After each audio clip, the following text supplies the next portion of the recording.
Hello, my friends. Here we are back for a replay of one of the most classic advanced squad leader scenarios, the Tractor Works, where elite, first-class German forces are locked in an intense fight against first-class, fanatical Soviet units for possession of the strategic Dzerhezinsky Tractor Works in early October 1942 in Stalingrad. We have previously made a sequence of clips based on this scenario, which due to its characteristics of the number of units involved, the use of flamethrowers and demolition charges, make the battles in this scenario extremely exciting and bloody, allowing for immense replayability. Just to remind you, this match takes place in half of Map 1, in urban terrain, where close combat opportunities are frequent. The match will have a maximum of 8 turns and victory will be awarded to the faction that, at the end of the 8 turns, has undisputed control of 6 hexes of the 9 available in the 1x3 building, which is the factory that gives rise to the scenario. The Soviets will begin placing units from the 308th Rifle Division in the 1x3 building, then the German combat engineering units, Kampfgruppstaller and Kampfgruppteam will be placed in predefined buildings around the factory. Finally, the Soviet rescue group, consisting of elements of the 295th Rifle Division, will be positioned at the western end of the scenario. A pair of dice will be rolled to decide who will start the game. Let's start by placing the Soviet units in the 1x3 factory, with most of the units facing the east and south faces, which are the likely positions from which the first German attacks should originate. Units within factory boundaries are considered fanatics and have their normal and broken morale levels increased by 1 and are not subject to cowering. The factory walls provide a formidable terrain effect modifier, TEM, with +3 protection for units inside from fire originating from outside the perimeter. Shots fired inside the factory benefit from a protection modifier of +1. Shots inside the factory suffer a +1 hindrance per hex. These units will be placed under a concealment counter, which prevents the visualization of units hidden under this counter, which in the case of solo play partially loses their function, in addition to having the firepower fired against units under this marker.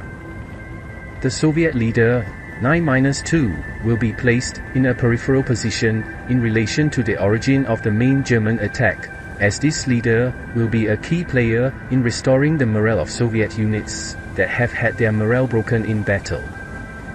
The pioneer German units will be placed in the buildings on the east and south sides of the factory, and intend to make use, as soon as possible, of the power of flamethrowers and of the firepower, guided by the powerful leaders, 10-2 and 10-3, to try to remove the concealment markers and break the morale of Soviet units at the first possible opportunity. The units of Kampfgruppstaller will assist the German pioneers in this task. The units of Kampfgruppteam will position themselves west of the factory with the main intention of delaying as much as possible the connection between the Soviet units besieged in the factory and the rescue group sent in their support. Finally, the rescue force for the units besieged in the factory will be positioned, which will try to destroy Kampfgruppteam from the west and reach the factory to help their colleagues. As Jim has not yet studied the details of weather-related issues, we will not roll to assess weather conditions in this simulation. One peculiarity of this match lies in the possibility of replacing Soviet leaders, 8-0 and or 8-1, in periods previous or during October 1942, with political commissars, 9-0 and 10-0, respectively, as long as the scenario does not begin with more commissars than other leaders. In the case of the Tractor Works scenario, the Soviets could replace the 8-0 leader with a 9-0 commissar, with no special scenario rules required for this to happen. And what are the advantages offered by the presence of a commissar? An unpinned commissar, with full morale, increases the morale of all other friendly infantry/cavalry units in the same location by 1 point, exc. other commissar and units with morale level 10. A commissar with broken morale must always attempt self-morale rally, even if accompanied by another leader. A commissioner never receives another leader's DRM when performing any action, including morale check/test check, and is not subject to unit replacement. A commissar must attempt to restore the morale of the units at his location. A unit is immune to the effects of the DM, desperation morale, marker, while undergoing morale recovery, assisted by a commissar, in addition to having its morale level increased by 1. Despite making unit morale recovery easier, multi-man counter units that fail to recover morale under the direction of a commissar will be replaced with lower quality units. If it is already of lower quality, conscript or green, the squad will have a casualty reduction. A crew, leader, or half squad that cannot be replaced is immediately eliminated. Since Jim chose not to use this feature, let's go straight to the game.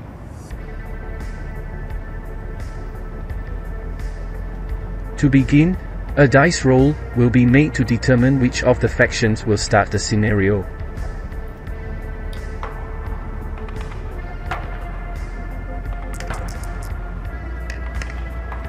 Six for the Soviets, 3 for the Germans. The Soviets begin battle. Concealment markers will be used more to mark units that will be protected, by reducing the firepower of enemy shots to half, since in solo play, the concealment function is ineffective unless you are playing with the rules of the solitary game, which unfortunately is currently out of stock. Rally phase, no actions, and let's move on to the prep fire phase of the Soviet phase of the first round. At this time, the Soviets of the 295th Rifle Division chose to use their enormous firepower against the German units of Kampfgruppe Team Ham, which prevented their advance towards the factory. An alternative to this approach would be to execute a human wave maneuver, utilizing a massive open chest attack against protected German positions. As the previous game, in which Jim carried out this type of maneuver, showed poor results, with a huge number of casualties, the option will be to test the German defenses, to at least deprive them of the protection of the concealment markers, which are removed if the attack Soviet system causes at least 1 pin test check. The Soviets begin firing with a total of 21 firepower, 6 from the light machine guns, plus 15 from the intrinsic fire of the infantry units, with the modifier -1 since this firing is guided by the leader, 9-1. As the Germans are under the protection of the concealment marker, this Soviet fire is reduced by half, to 10.5 firepower, further reduced to 8 firepower, which is the closest left column, to 10.5 on the infantry fire table. In addition, the Germans will count on the immense protection of the stone house, which will add 3 more to the Soviet dice roll. As a summary, we will have a shot with 8 firepower, plus 2.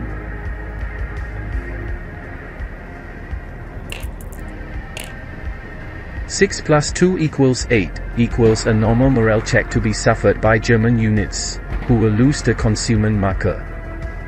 As the colored die resulted in 1, the light machine guns maintain the rate of fire, and as the original result is 6, the German sniper may be activated. 11 and the German unit has its morale broken and is placed under the DM marker. To avoid forgetting the possible activation of the German sniper, a marker is placed over the engraving representing the German sniper. Snipers are activated by the result of 1 or 2 when rolling 1 die. With the release of 6, the German sniper is not activated. As the light machine guns maintain the rate of fire, a shot using these machine guns, with 6 firepower, reduced by half because the German unit in 1U2 is under the consummation marker, therefore with 2 firepower equals 2 by the leader's modifiers Soviet and Stonehouse. 6 plus 2 equals 8, which in the 2 firepower column has no effect, and as the original result of the dice was 6, the possibility of activating the German sniper is used, and the machine guns maintain the rate of fire. Jim chooses not to fire again with the machine guns due to the low probability of causing damage to German units and due to the risk of activating the dangerous German sniper. Firing will now be with Soviet units at 1S1 on the upper and lower floors, with a total of 30 firepower, halved 15 by the German consummation marker. These units will add to this shot the firepower of the Soviet units on the lower floor of Hex 1R1, with 15 firepower, reduced to 7.5 due to the fact of firing beyond the ideal firing distance of these units. 2 hexes, reduced again to half, 3.75 firepower, by German consummation marker. This shot will therefore be 18.75 firepower, reduced to 16, which is the column on the left closest to this value, with the modifier of +3 for the protection of the stone house. Before taking this shot, we try to activate the German sniper, which again is not activated.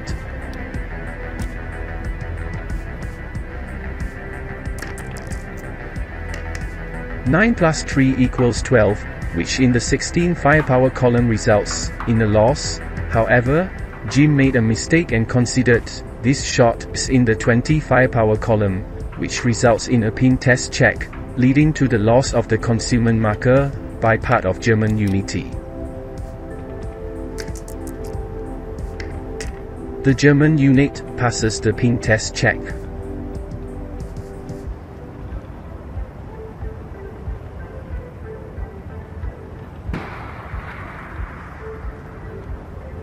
Soon after, Jim redoes the math and restores, as is his right, the consummation marker on the German unit at 1U2.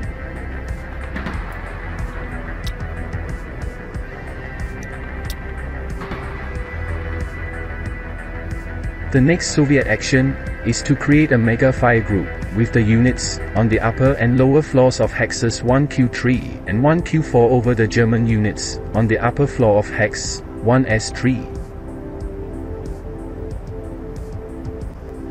With a total firepower of 22.5 firepower, reduced to 20 by the IFT table, +3 by the stone house.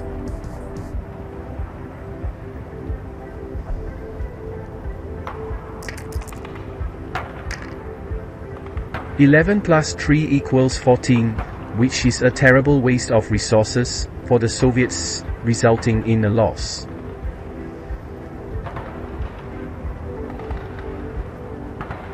Movement phase, and the Soviets will try to move through the sewer system with 2 squads 527 in 1Q6, using all their movement points, and are placed under the sewer marker, ending their participation in this phase.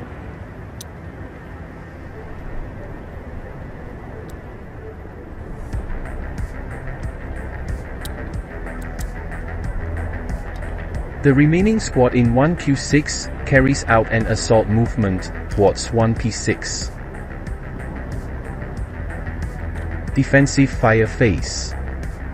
The Germans will open this phase with the use of the fearsome flamethrowers. Flamethrowers have a firepower of 24 when in hex adjacent to the enemy, and 12 firepower when 2 hexes away. The special feature of this weapon is that its firing is not affected by terrain modifiers, in this case, +3 due to the protection of the factory stone. However, the 12 firepower shot will be halved by the Soviet unit's consummation marker. The problem with these weapons is that they have exhausted their ammunition with a result on the dice greater than or equal to 10. 6. Possible activation of the Soviet sniper, and the Soviet units lose the consummation marker and will suffer 1 morale check. It is important to remember that, according to the special rules of the scenario, Soviet units, within the factory limits, are considered fanatics and have their morale increased by 1 level. 8 plus 1 equals 9, and the unit carrying the heavy machine gun has broken morale. 7 plus 1 equals 8 and the second squad becomes pinged. With these shots, the Germans were immensely successful, as in addition to removing the protection of the concealment marker, they also broke the morale of one of the units, while the other was pinged. Excited by their success, the German engineers, carrying the second flamethrower, will shoot over Soviets on 1Y5 with the same 6 firepower. 6. Possible activation of the Soviet sniper and 1 morale check, with the consequent loss of the concealment marker by the Soviets.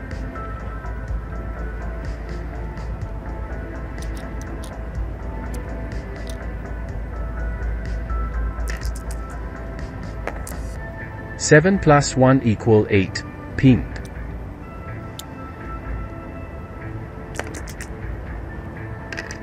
9 plus 1 equals 10, broken morale.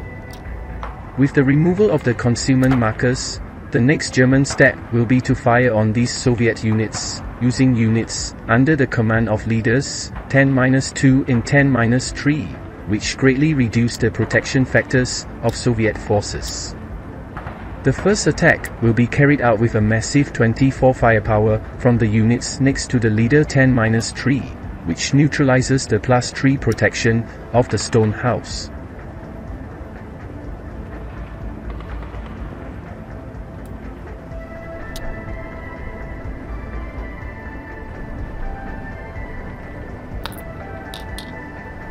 Ten in the 24 column is 1 morale check.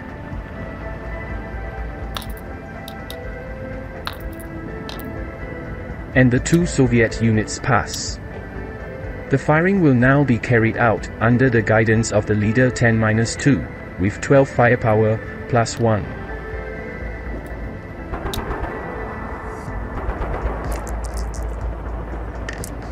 (11 plus 1 equals 12, which is a normal morale check.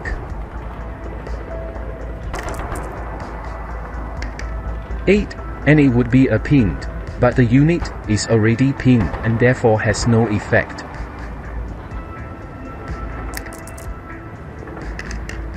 With another frustrating shot, these units ended their participation. The persistent Germans will launch an attack with units at 1AA5 with 16 firepower plus 2. Another highly frustrating result, 12, with another miss. The German units on the second floor of 1S5 will boldly give up the concealment marker to fire on the Soviet stack on the second floor of 1R1 with 16 firepower plus 1. This shot will be carried out over the wooden house in 1S4, which is only 1 level high, allowing line of sight between the shooter and the target.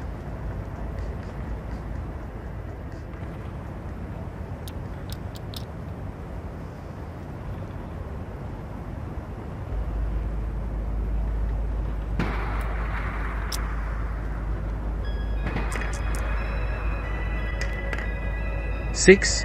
Possible activation of the Soviet sniper, plus 1 equals 7, which in the 16 firepower column is 2 morale check. We start with the Soviet leader, who will not be able to use his modifier in the morale check.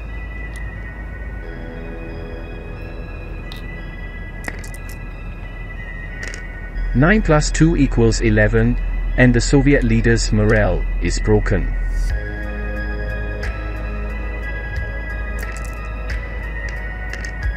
9 plus 2 equals 11, and the squad breaks above the ELR, and should be reduced in quality from first class to conscript, which Jim simply ignores. The second squad also breaks, as does the third, in a pleasant surprise for the Germans led by the leader 9-2 with 100% success in this shot.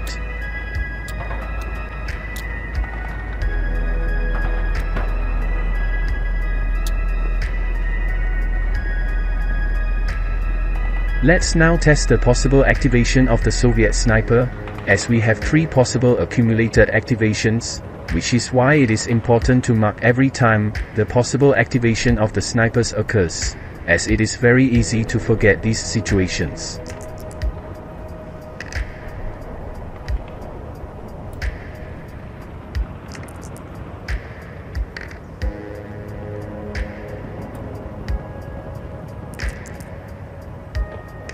The last roll of the dice results in 2 and the smaller Soviet sniper is activated.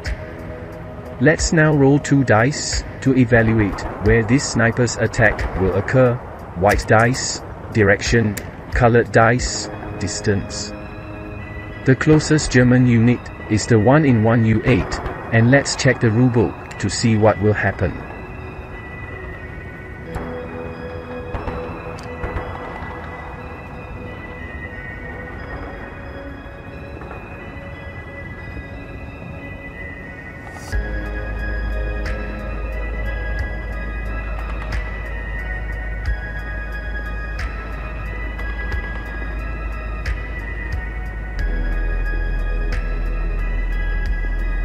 As it is a smaller sniper and the stacking is false, it is eliminated. Advancing fire phase, no actions. Rout phase. The Soviet units in 1R1 choose not to move, as they are already protected and can remain there. The German unit with broken morale in 1T2 heads to the hex next to leader, 1U3 next to leader, 8-1. The board is cleaned by removing the final fire and prep fire markers, before moving the Soviet squads with broken morale.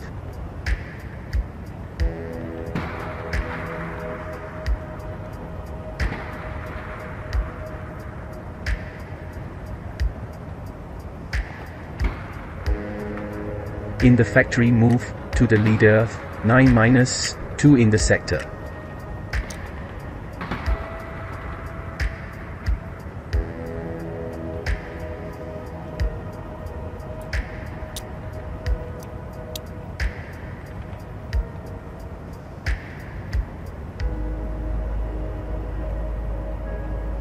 Advance phase. And Soviet units, with full morale and not pinged, can move for 1 hex. With the opening that occurred with the withdrawal of the German squad in 1T2, the Soviet units will move into the open field and move towards that building.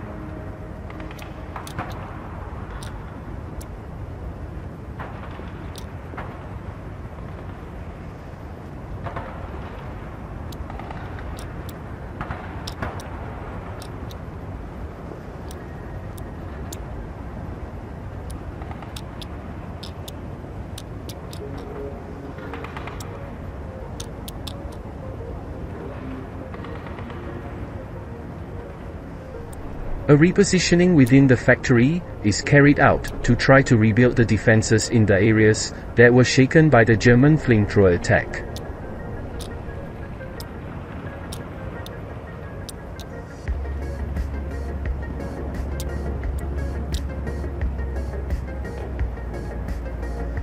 Close combat phase, no actions. And so we finish with the Soviet phase of the first round and move on to the German rally phase. Rally phase German round 1. The German squad in 1U3 will try to recover its morale with the help of the leader, 8-1, with modifiers of +4 for the DM marker, -1 for the leader and -1 for the protection of the building. 6 + 2 = 8. The squad does not recover morale and the DM marker is removed. There are no more German units with broken morale. Let's go to the Soviets.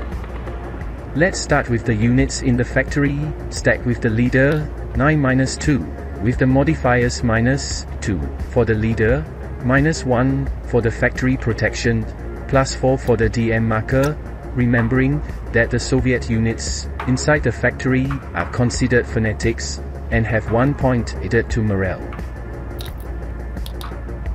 8 plus 1 equal 9 and the first squad does not recover morale and has the counter removed. 7 plus 1 equal 8 and the second squad recovers its morale. Oops, we forgot to remove the pin markers that should have been removed in the close combat phase. Let's go to the stack that had 100% of the elements with broken morale, including the leader 9-1. Let's start with the leader's self-rally, which is essential in this case, because if this leader does not recover his morale, the other units stacked there will remain with their morale broken. The modifiers will be -1 for building protection, +1 for auto-rally, +4 for the DM marker. This leader will need to roll 5 or less to regain morale.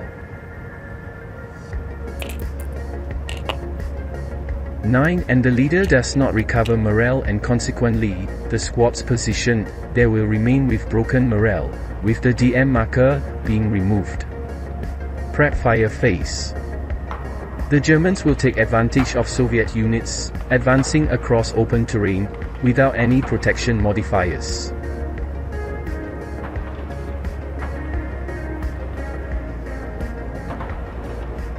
The German squad on the bottom floor of Hex 1S5 will fire on enemy units in 1R3 with 4 firepower and 0 modifiers.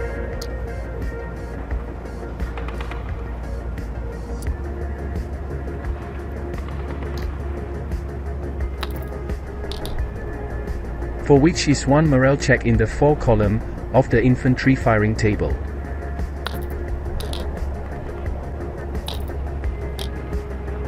Both squads pass the morale check. The German squad on the upper floor at 1T4 will fire a 4 firepower shot at the Soviets at 1S2.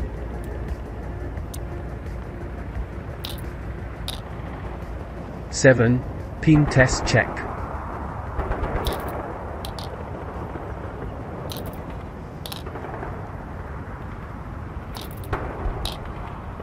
One of the squads is pinged,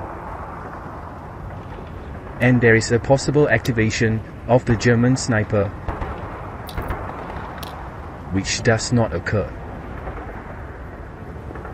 The squad in 1U2 will fire with intrinsic firepower and light machine gun firepower, with 6 firepower without modifiers. 7. Ping test check and the machine gun maintains rate of fire.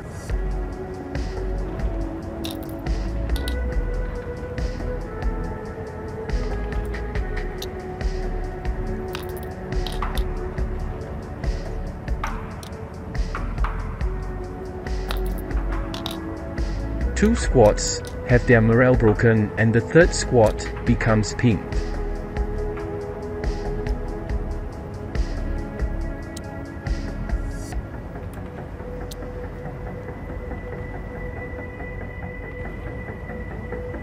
A new shot is made by the light machine gun with 2 firepower without modifiers.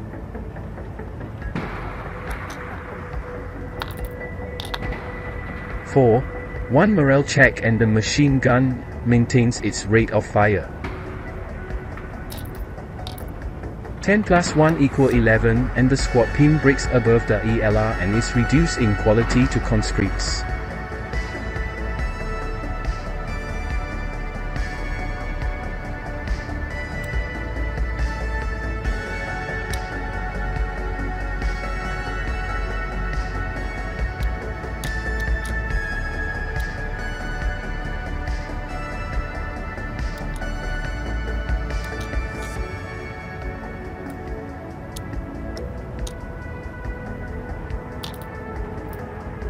The second squad breaks again and undergoes a casualty reduction, becoming a half squad. The third squad passes, and a possible activation of the German sniper occurs. Again, using the rate of fire, the machine gun fires on the Soviet stack in 1T0, with 2 firepower, plus 1 due to the protection of the forest. For plus 1 equal 5, it is a normal morale check and the machine gun maintains the rate of fire.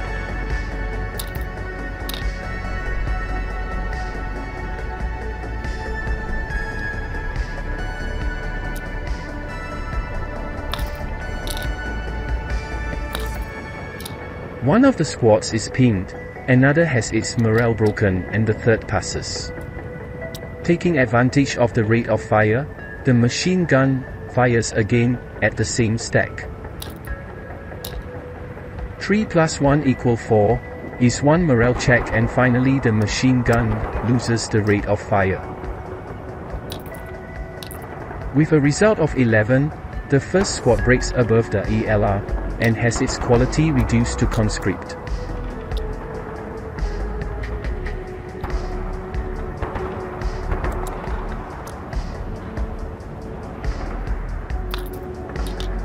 The second squad passes, and a possible activation of the German sniper occurs.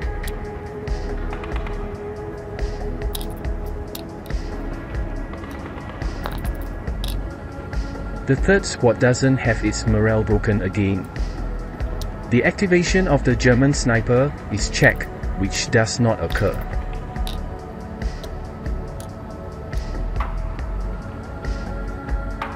The stack on the top floor of Hex 1S5 will perform a 16 firepower shot on the Soviet stack at 1R2, with the -2 modifier for the German leader.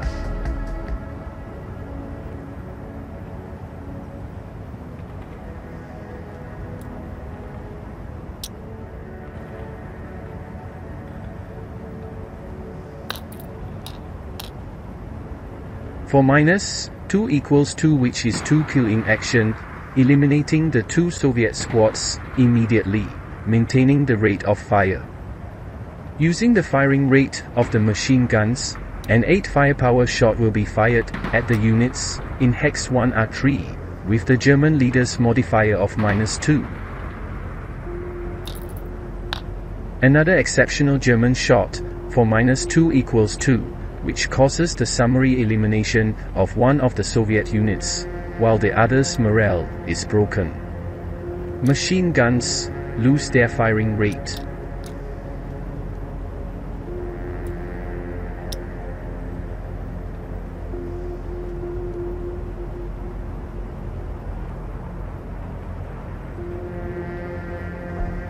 Now it's the flamethrower's turn. Before firing this shot, Jim carries out an action that should have been carried out in the rally phase, which is the recovery of the medium machine gun by the Soviet squad, which occurs in case of the roll of 1 die less than or equal to 5. The machine gun is recovered. The flamethrower will fire on the stack in 1x5 with 12 firepower on the squad, without the concealment marker, and 6 firepower on the squad under the protection of concealment counter, without modifiers.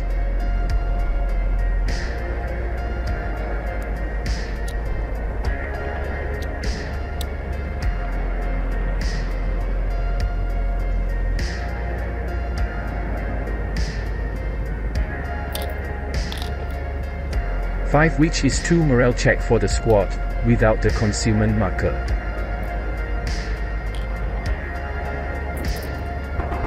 Six + 2 = 8, and this squad is pinned. Remember that Soviet units in the factory have 1 point added to their morale.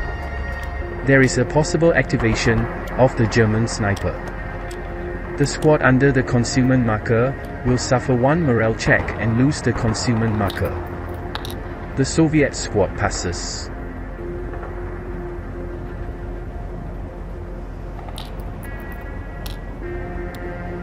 The German sniper is not activated.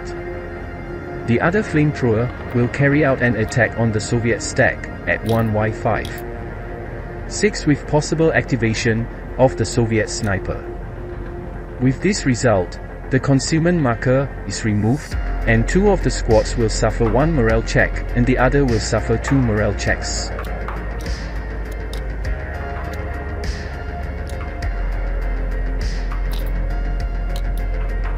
Eight + 2 = 10, and the first squad breaks.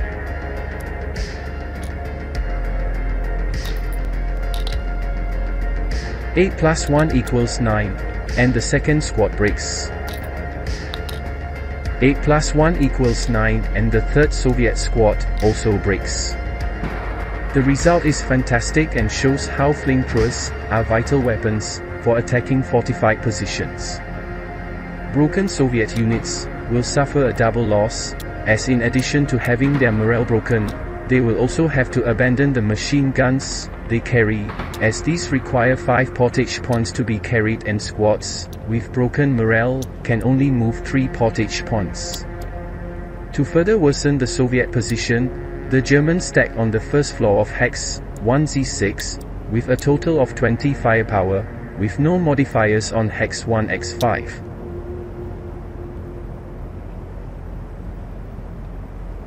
First, let's check if the Soviet sniper is activated. There is no activation.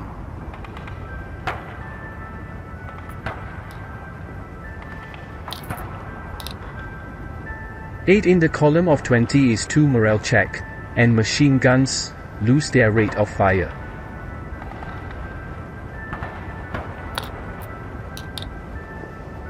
Six, and one of the squads becomes pinged, with possible activation of the German sniper.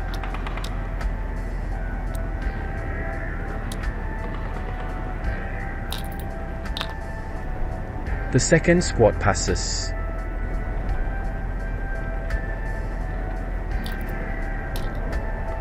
The German sniper is not activated. Now stacking with the 10-2 leader, fires a massive 24 firepower, with the +1 modifier.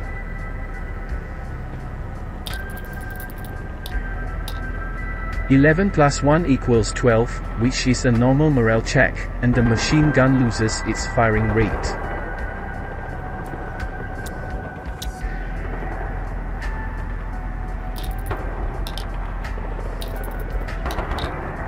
One of the guys has his morale broken.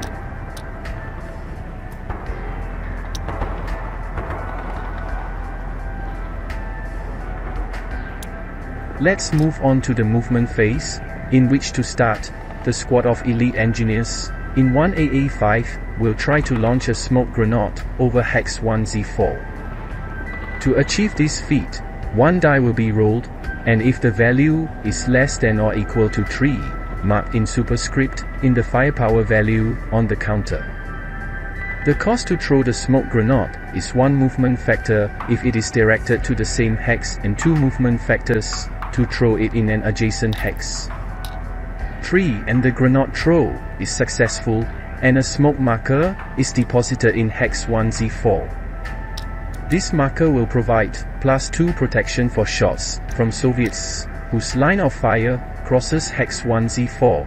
The smoke screen is intrinsic to the hex, so any shot that crosses the edge of the hex will suffer the modifier.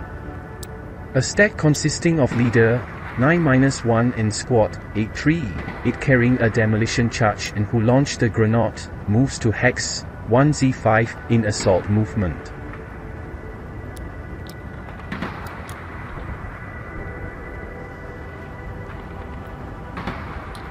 In this hex, they are shot by the Soviets, in 1Y4, with 8 firepower, with the modifier of +2 for smoke.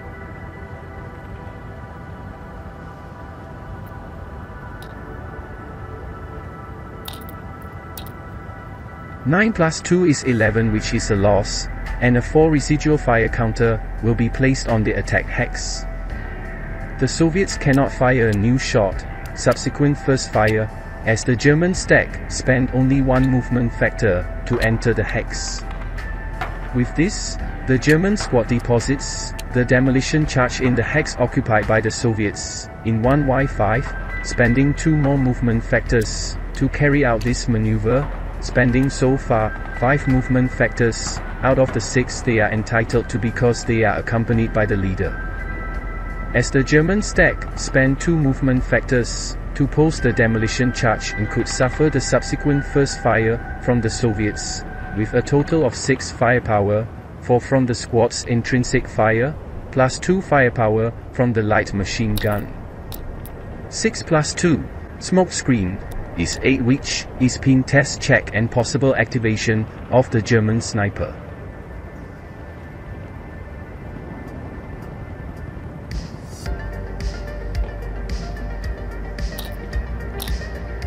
The German leader gets pinged.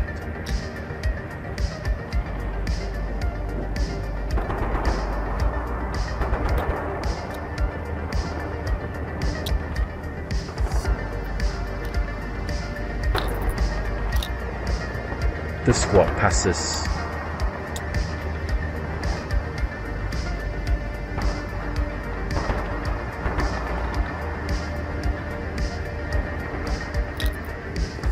The German sniper is not activated.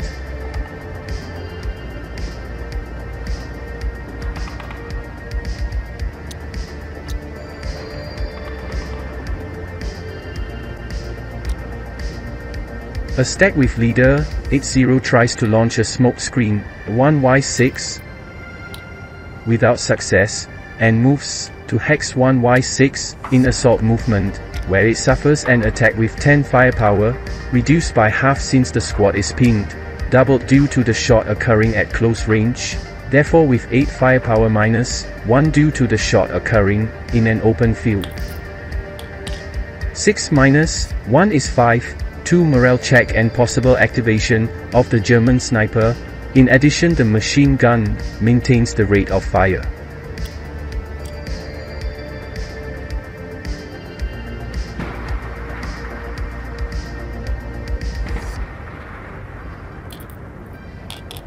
Ten plus 2 is 12 and the German leader breaks. 7 plus 2 equals 9 and the squad also has its morale broken. A 4 residual fire counter must be deposited in the attack hex. At this moment, Jim makes a mistake and carries out a subsequent first fire of 8 firepower, 1 firepower from the squad, 3 firepower from the machine gun that maintained the firing rate. Doubled by the point-blank shot on the German stack, as it had spent only 1 movement factor to enter the current hex.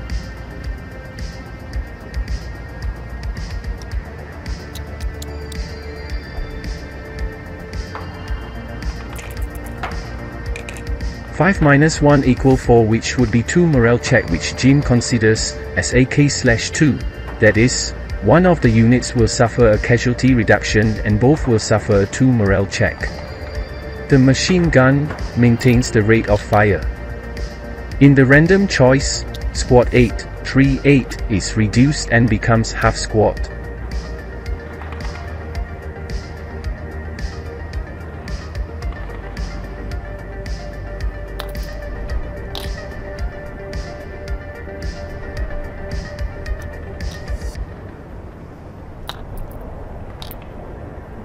The leader and half squad pass the second morale check, generating the possibility of activating the Soviet sniper. None of the snipers are activated.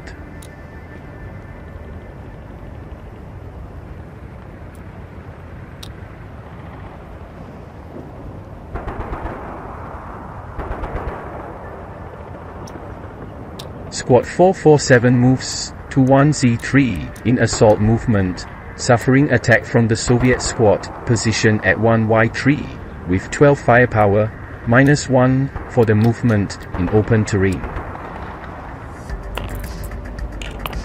11 minus 1 equals 10, which would be pin test check, which Jim ignores and, in another error, carries out a subsequent first fire on this German unit, now with 4 firepower, minus 1.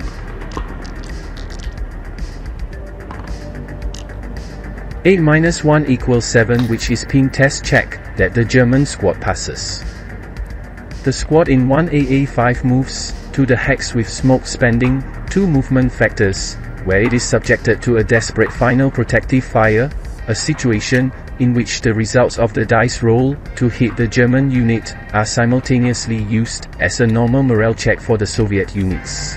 The shot will be 8 firepower, plus 2 for smoke, minus 1 due to non-assault movement.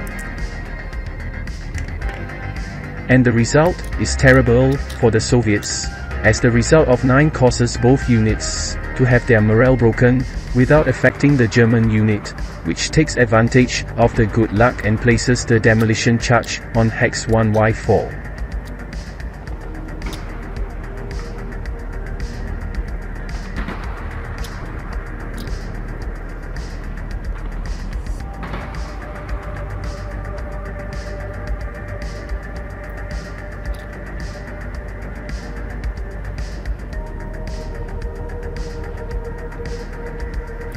Continuing the movement phase, the German squad on the upper floor of 1U3 moves to the upper floor of 1T2 in assault movement.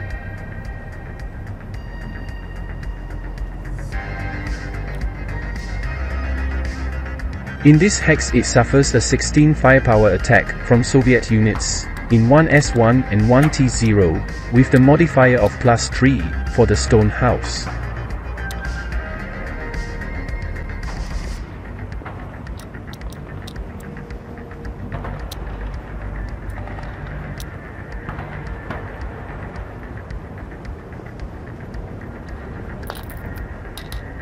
(10 + 3 = 13, which is a loss.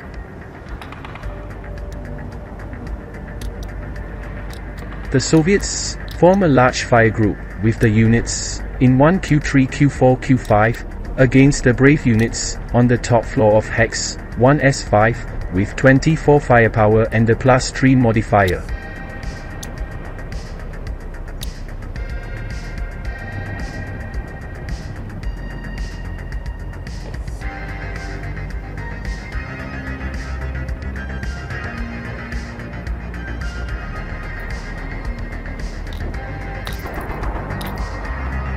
With the worst possible result of 12 + 3 = 15, which is a loss.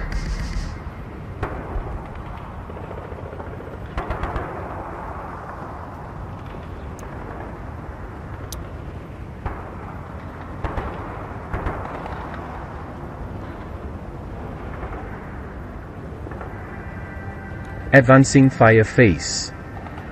In this phase, the demolition charges posted in the previous movement phase will be detonated. These charges detonate with 30 firepower and suffer from the modifying effects of the terrain, which in our specific case will be +3 for the stone building factory. 7 + 3 = 10, which is 2 morale check in the 30 firepower column.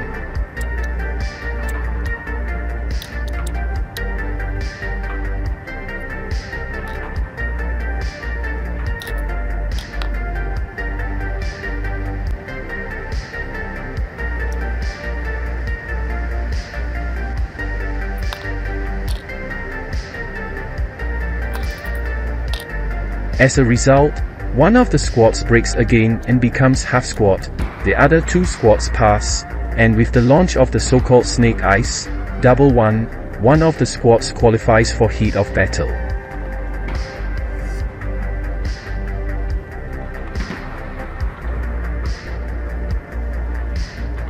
As modifiers of the dice result, we will have +1 for the fact that the unit has broken morale and +2 for being Soviet.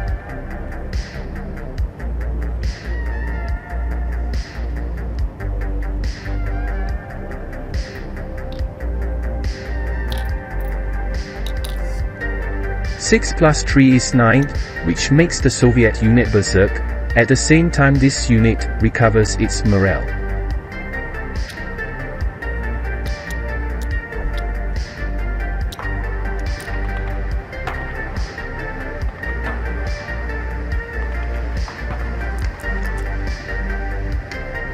The German minor sniper is activated, and let's see which Soviet unit will be attacked.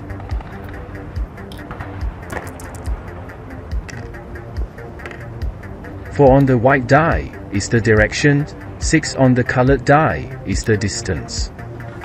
And the closest target is the Soviet sniper, who gets pinged. New attack with the demolition charge.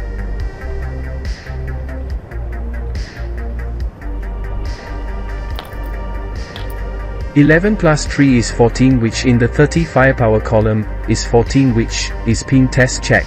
As the Soviet units already have broken morale, this shot has no effect. Squad 838 in 1Z5 will carry out an attack on the Soviet units with broken morale in 1Y5.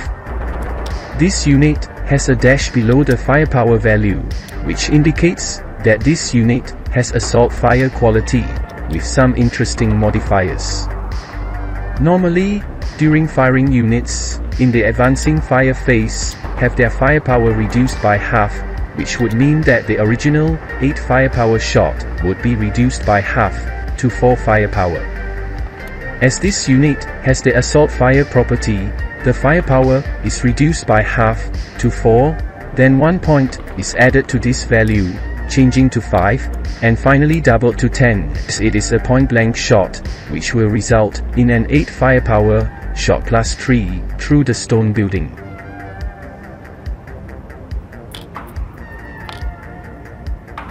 Six plus 3 is 9, which is a pin test check, which as the Soviet units in the hex are immune to the pin test check, broken morale, or berserk.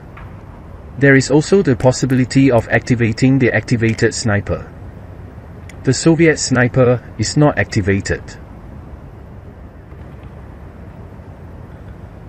Route phase. Units in 1Z6 move to the upper floor of hex 1Y7, where they hope to be assisted in recovering their morale by leader 10-3 in the next rally phase.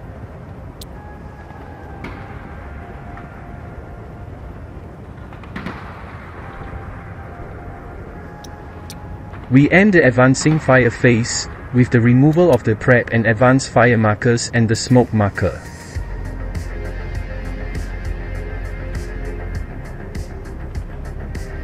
Soviet units with broken morale move from 1R2 to 1S1.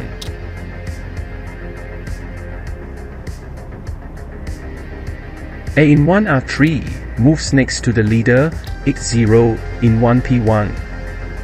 The Soviets in the factory have a huge number of units with broken morale, which will overwhelm the ability of their 9-2 leader to help restore the morale of these units, as there is a stacking limit of 3 squads per hex. These units are distributed across protected hexes within the factory boundaries.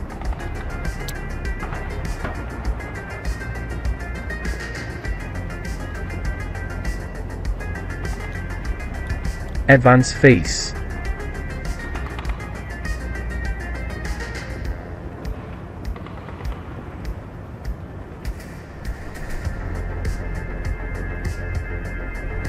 Units 838 in 1Z5 and 1Z6 move to hex 1Y5 to enter close combat with the Soviet unit Berserk. Unit 447 in 1Z3 moves to 1Y3 and enters close combat with the Soviet squad posted there. The German units with the flamethrowers advance towards the factory, while the 10-3 leader heads towards the hex with the German units with broken morale.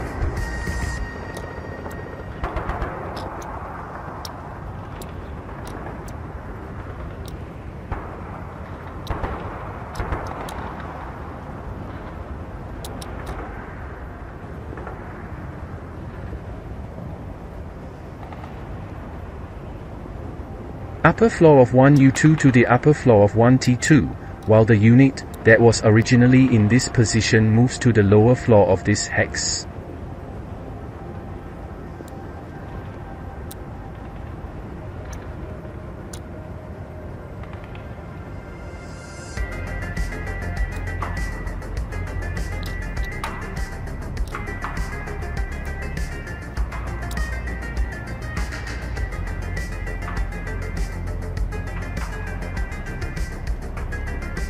Close combat phase.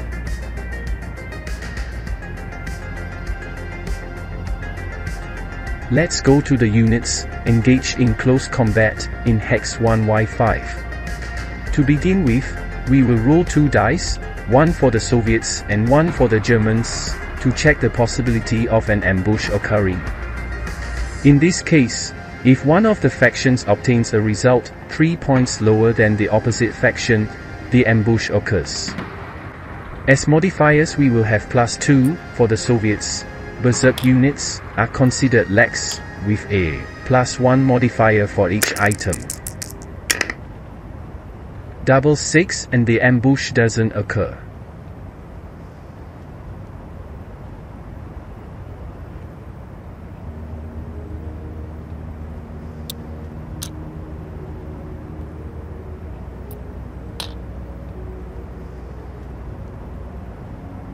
The test for ambushing units in Hex 1Y3 also does not occur. The Germans will attack with a total of 16 firepower against the Soviet units, 4 firepower, in a ratio of 4 to 1, requiring a result of less than or equal to 9 to affect the Soviet unit. The Soviets will carry out an attack on one of the German units, with a ratio of 1 to 2 requiring a roll of 4 or less to affect the German unit.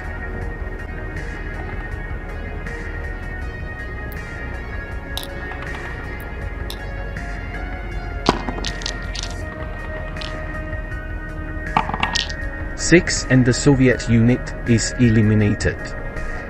However, as the ambush did not occur, close combat occurs simultaneously, and the Soviets have the chance to try to affect the German squad 838.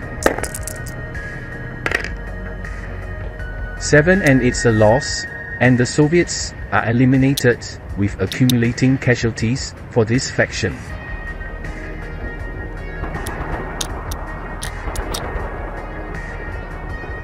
Units in 1Y3 will attack each other at a 1-to-1 ratio, requiring at least 5 to affect the other faction.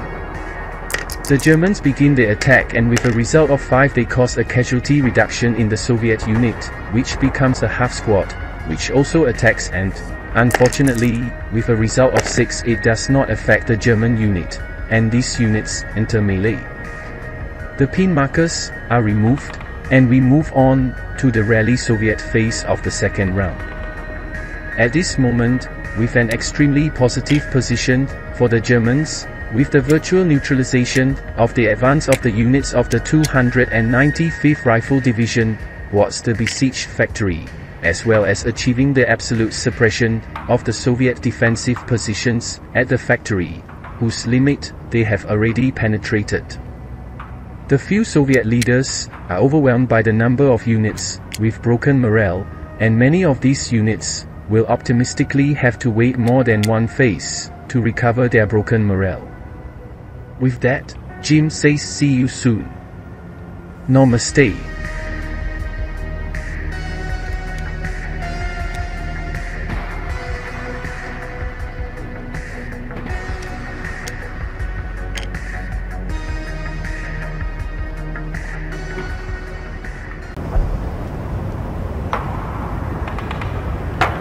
Hello, my friends, here we are back for a replay of one of the most classic advanced squad leader scenarios, the Tractor Works, where elite, first-class German forces are locked in an intense fight against first-class, fanatical Soviet units for possession of the strategic Dzerhezinsky Tractor Works in early October 1942 in Stalingrad.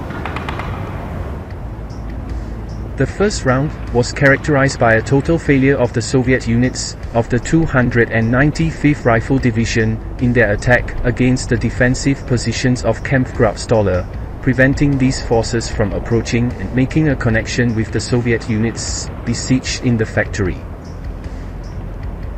The beleaguered units of the 308th Rifle Division were no happier, and found themselves in a desperate situation, with many units having broken morale, which overwhelmed the ability of the only Soviet leader in that sector to assist in rescuing the morale of these units. Furthermore, German units have already penetrated the factory with elite units, while the fearsome flamethrowers are still intact and approaching the front. The Soviet reaction should not be delayed and should occur with the advance of units from the 295th Rifle Division on the German units in Building 1U2. Let's see how this situation unfolds from this rally phase of the Soviet phase of the second round. Enjoy!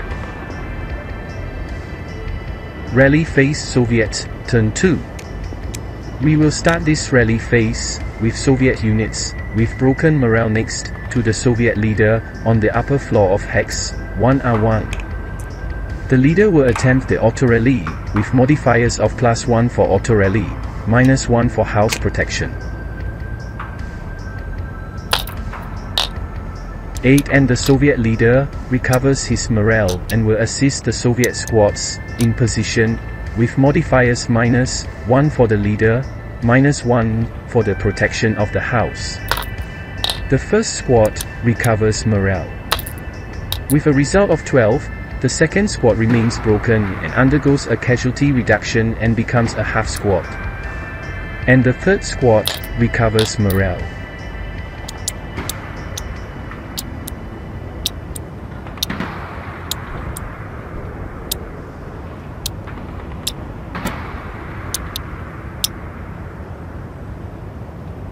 Let's move on to the besieged units in the factory, where we find 2 units with broken morale, one of them under the DM marker.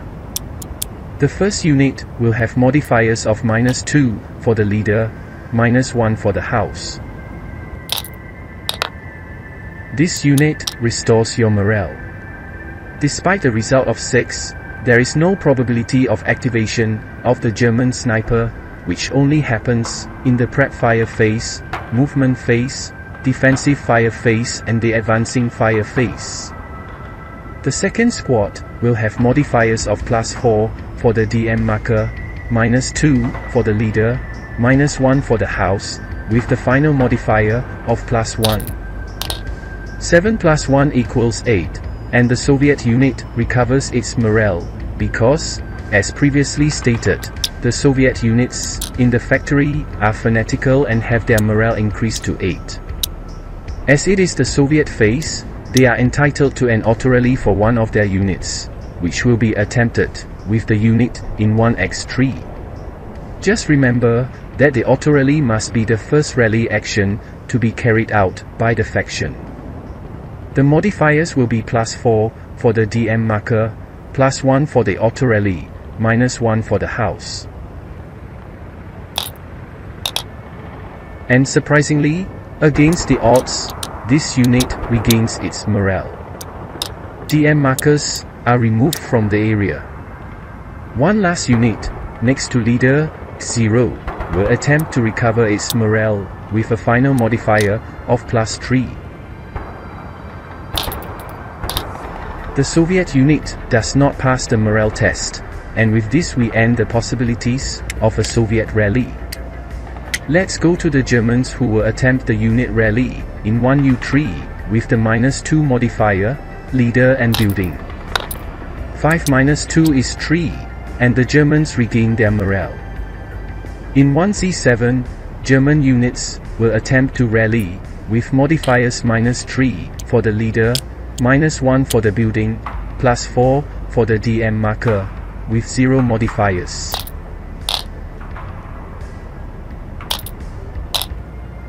And both units persist with broken morale. German engineer units will roll a die to try to recover the Russian machine guns in 1Y5, requiring 5 or less to get hold of these weapons.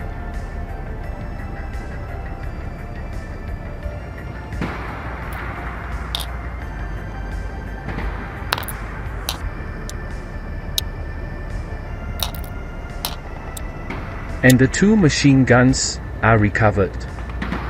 The DM markers are eliminated, and we move on to prep fire phase.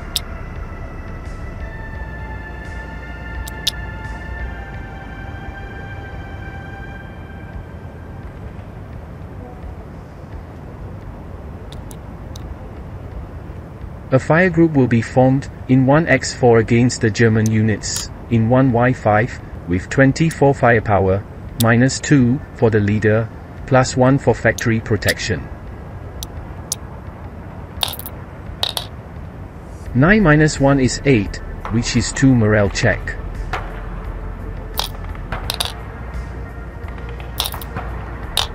One of the squads has its morale broken. The squad in 1x5 fires a shot at the German stack in 1Z5 with 8 firepower without modifiers. 6. It is 1 morale check. The machine gun maintains its rate of fire and the possibility of activating the German sniper will occur. The German leader breaks. The squad with the flamethrower also has its morale broken. The Soviet squad, taking advantage of maintaining the rate of fire, will fire a shot with 6 firepower, double to 12 since the shot will be fired at close range, with 0 modifiers. 12. Besides being a loss, the Soviet machine gun breaks.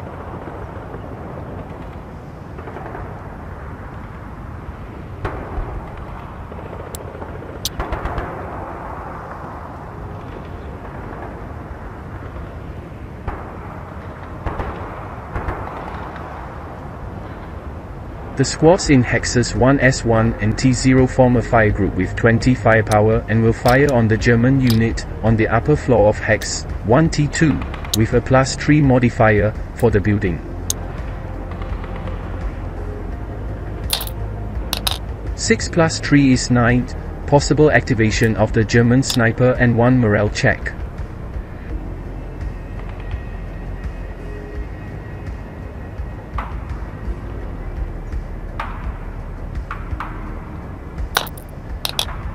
The German unit passes.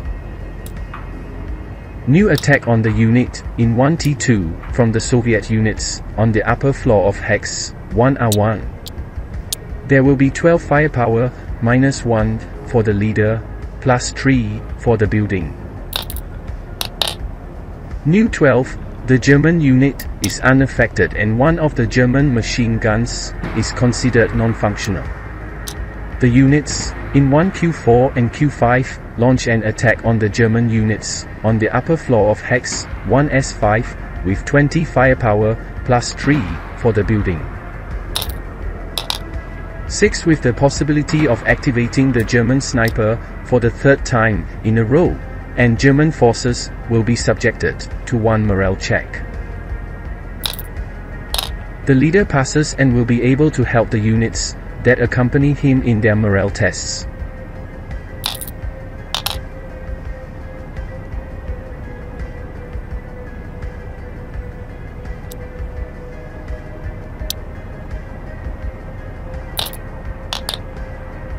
Both squads get ping.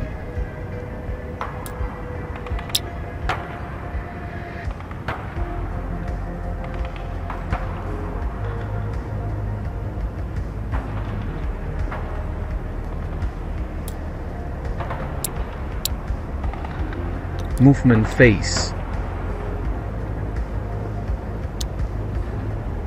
Units that have penetrated the sewer system roll a die to assess whether they will be able to move. If the result is 1 to 5, these units can move to a hex with a manhole up to 3 hexes away.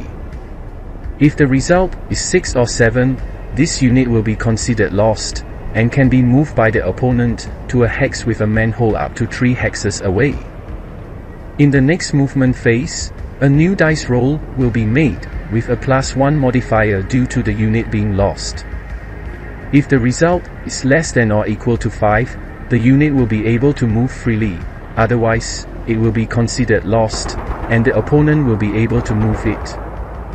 At the end of the movement phase, these units must launch the so-called sewer emergence roll, which will define whether this unit will be able to emerge from the sewer system and whether it has been discovered by the enemy.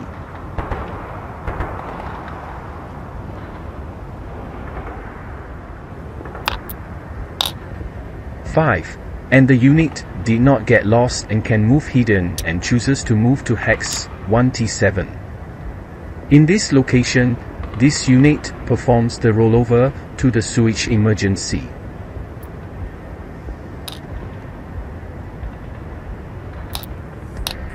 And this unit will be able to emerge the next advance phase to hex 1T7, keeping the concealment marker.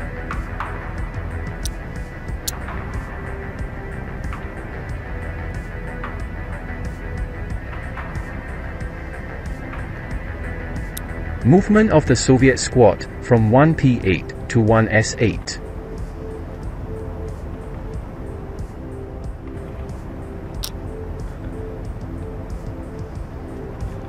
The Soviets will take a risk and move a squad in an assault movement from 1Q3 to 1R3. In this location, it suffers an attack with 18 firepower from the Germans on the upper floor of 1S5, reduced by half since these units are pinged with a modifier of -1 due to movement in open terrain.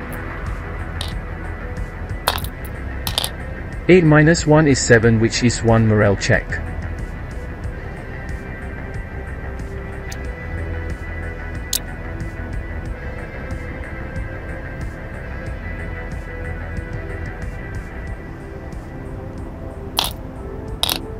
And Soviet unity breaks down. Jim makes a new mistake, considering this break above the ALR, in the Soviet case, equal to morale +3, which did not occur, and this unit has its quality reduced to conscript.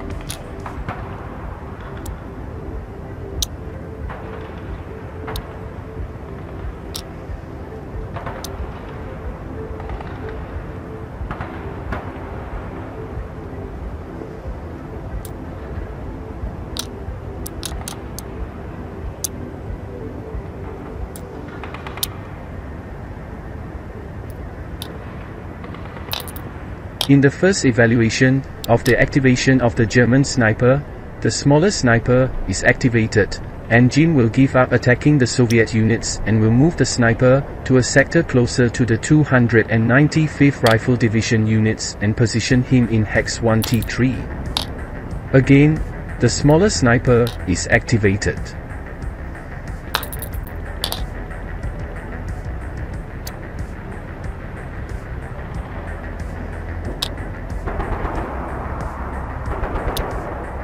This sniper will attack the Soviets in 1Q5, making one of them pinged.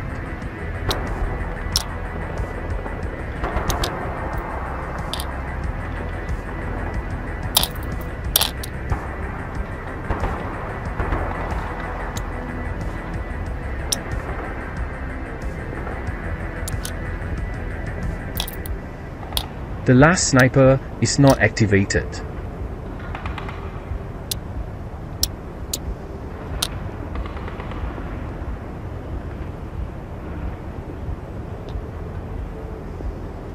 One Q4 to 1Q6.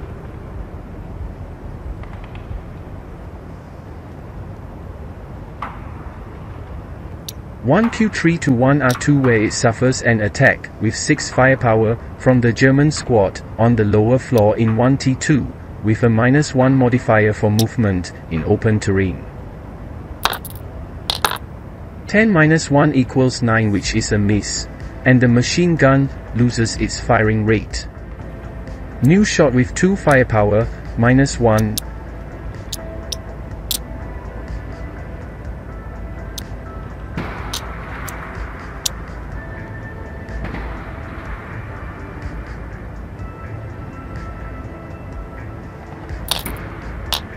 Which results in a new loss.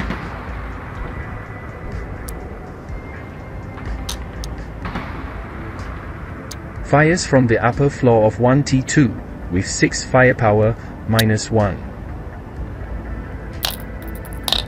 For -1 is 3, the machine gun loses its firing rate and causes a K/2 on the Soviet unit, reducing it to a half squad, and it will also suffer 2 morale checks.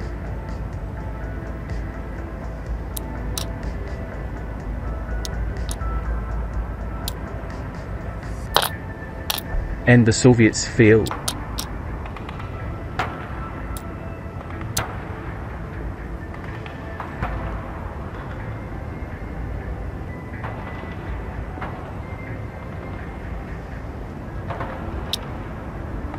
One Q3 to 1Q2, with a subsequent first fire of the unit on the upper floor of 1T2.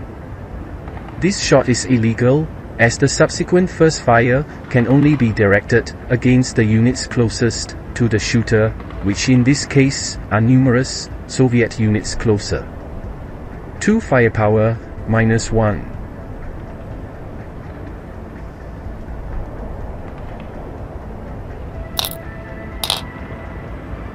One morale check. which the Soviet squad passes.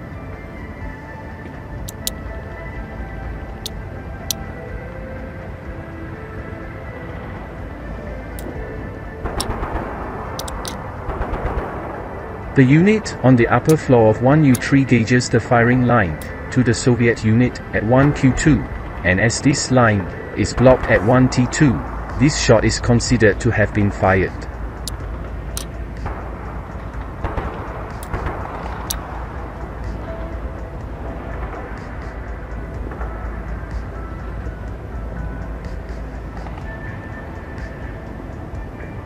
Firing 1S5 against 1Q2, with 4 firepower, -1.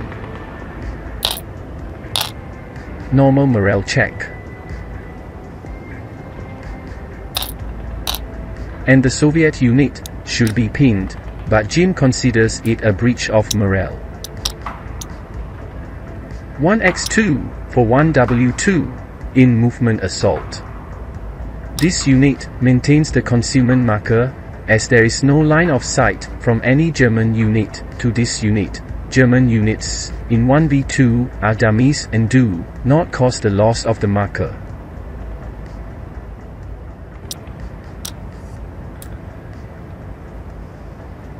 The shot from 1T4 has the line of sight obstructed and is considered to have been fired.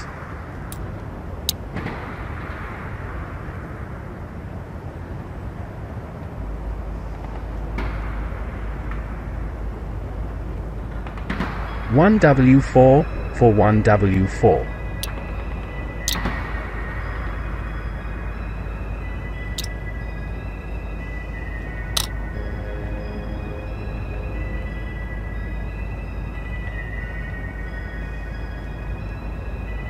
(1X3 to 1Y4), where it suffers a shot of 12 firepower from the engineer squad, doubled, because the shot is a point-blank fire, +1 for the protection of the building.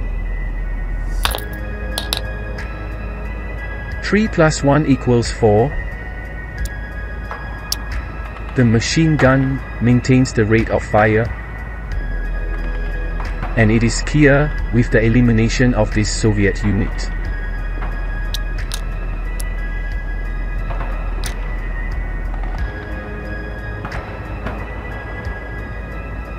Defensive fire phase.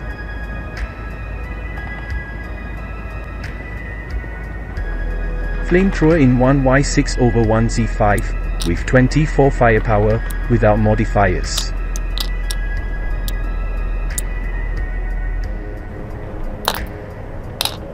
(6) Possibility of activating the Soviet sniper and is for morale check. And the Soviet unity breaks down, as expected.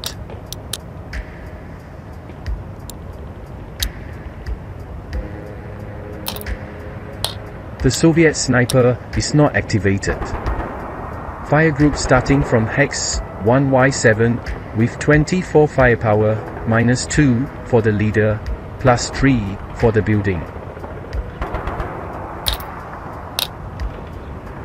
11 + 1 is 12, normal morale check and machine guns, loose rate of fire. Soviet unity does not break again. Firepower of 20 firepower from 1Z6, with 3 more throughout the building. 2 + 3 is 5, which is for morale check.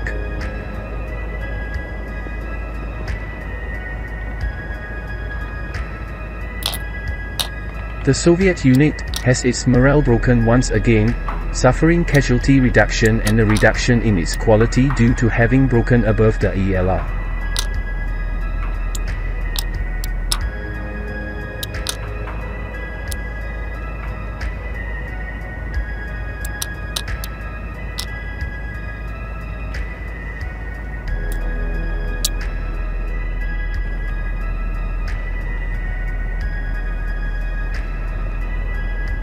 Advancing fire phase, without actions.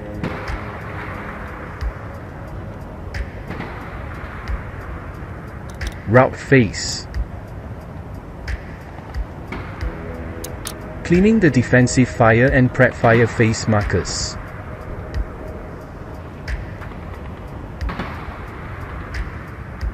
One x5 to 1x4.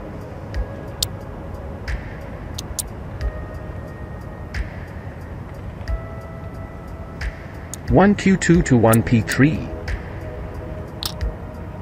1r2 to 1p3. 1r3 for 1q3.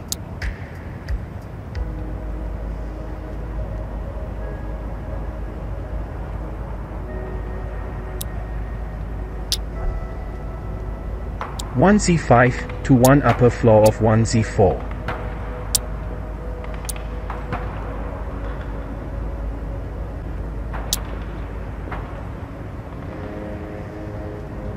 1y5 for upper floor of 1ae7.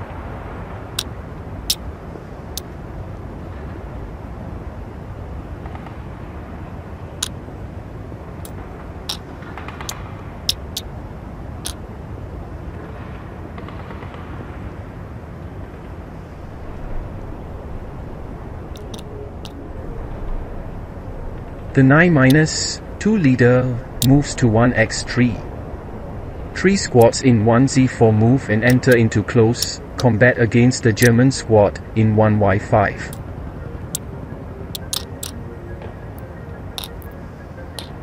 Leader 9-1 to lower floor at 1r1.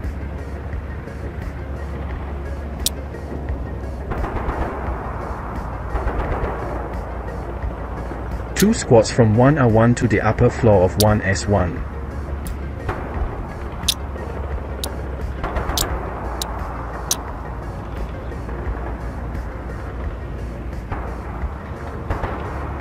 The units in the sewer carry out the emergency in hex 1t7, keeping the concealment marker.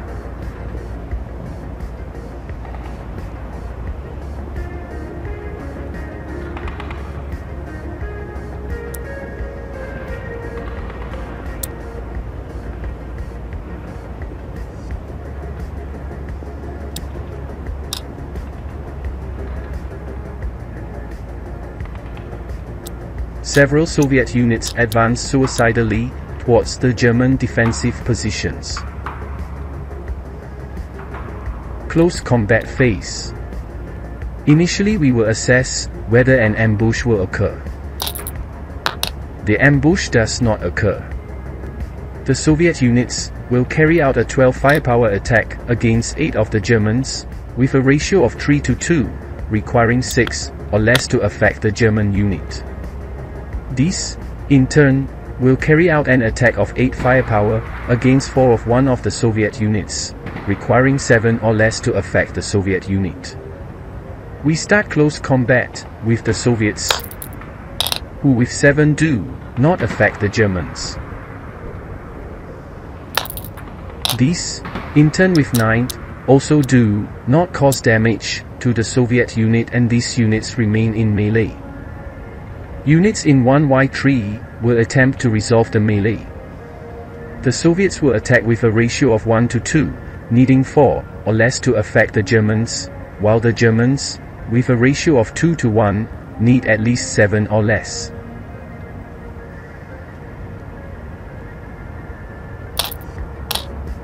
The Soviet shot has no effect, while with a result of 7, the Germans cause a casualty reduction on the Soviets, who, as they are already reduced to half squad, this unit is removed from the board.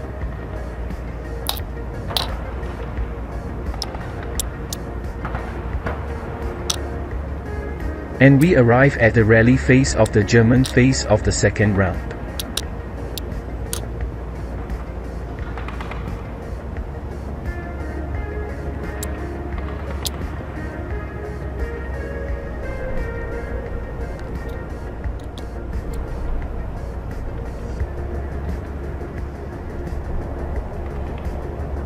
We will start the actions of this phase with an attempt to rally the German units on the upper floor hex 1z6.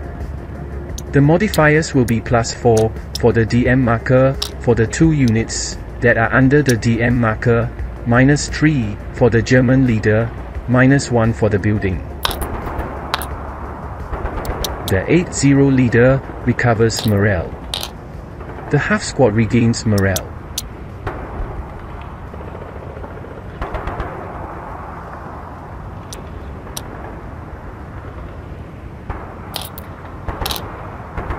The 9-1 leader recovers morale. As well as the squad of engineers, making these units capable of participating in the advance on the factory.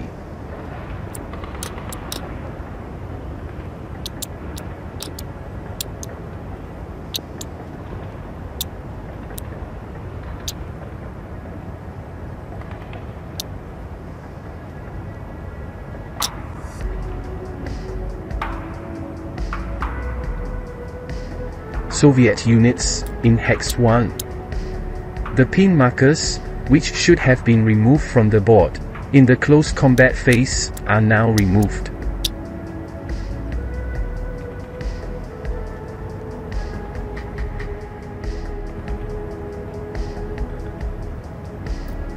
The Soviets will attempt to restore the morale of the units in 1.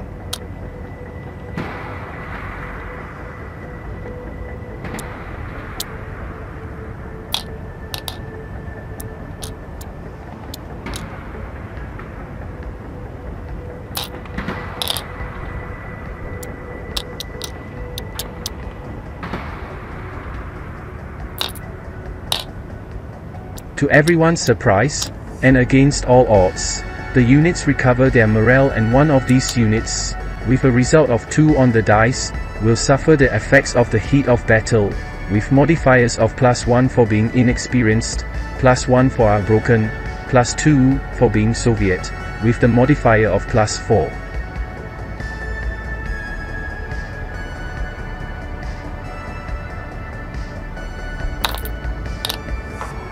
Seven plus 4 is 11, and this half squad becomes berserk.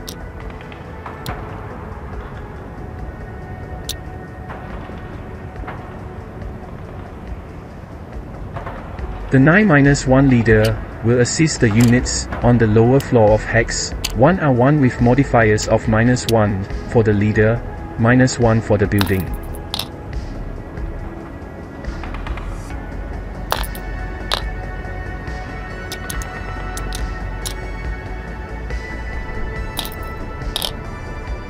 In this process, only the half squad recovers morale.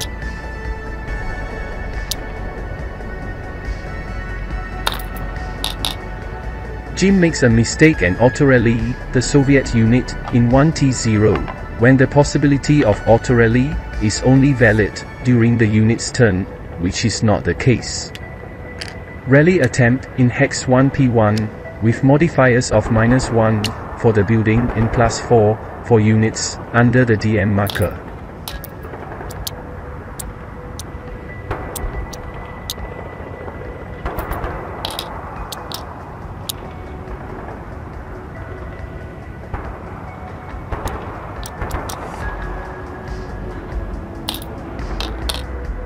Two units recover morale, and only one remains with broken morale.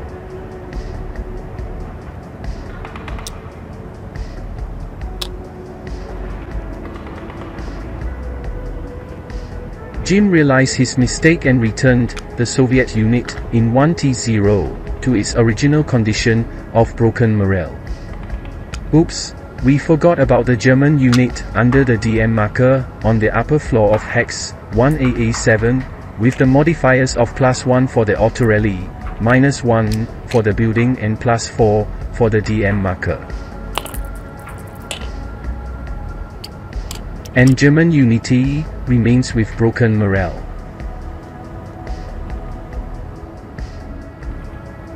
Prep fire phase.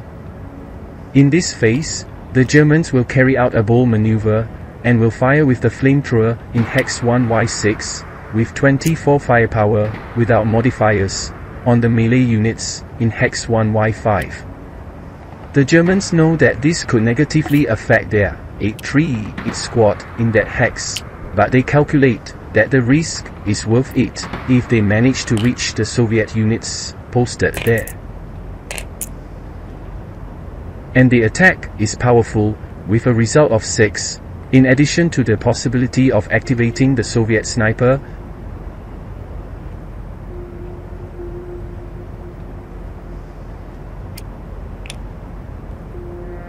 Units in Hex 1Y5 will suffer a powerful 4 morale check.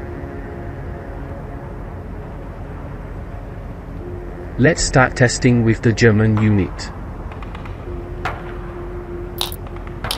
8 plus 4 equals 12, and the German unit's morale is broken. In the first attack on the Soviet units, the first squad breaks above the ELR.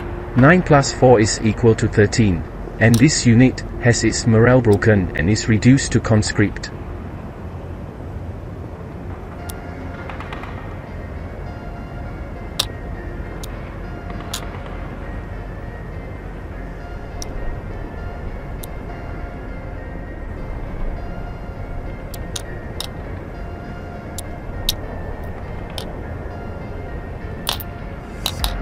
Another terrible result, 10 plus 4 is 14, another unit breaking above the ELR.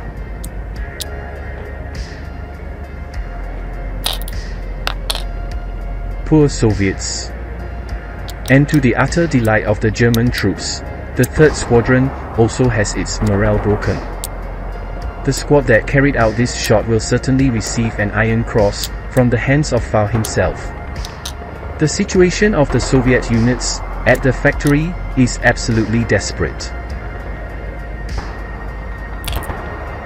When rolling the dice, we activate the Soviet minor sniper.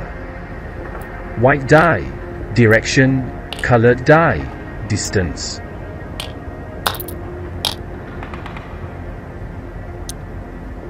And the closest unit is the stacking of dummies at 1S7, which is eliminated from the board. Shot from the lower floor squad of 1S5 on Hex 1R5 with 4 firepower doubled to 8, as it is a point-blank shot without modifiers. 11, and it's a loss. The stack on floor 1S5 will carry out an attack on this same Soviet unit using only the firepower of one of its squads with 8 firepower without modifiers.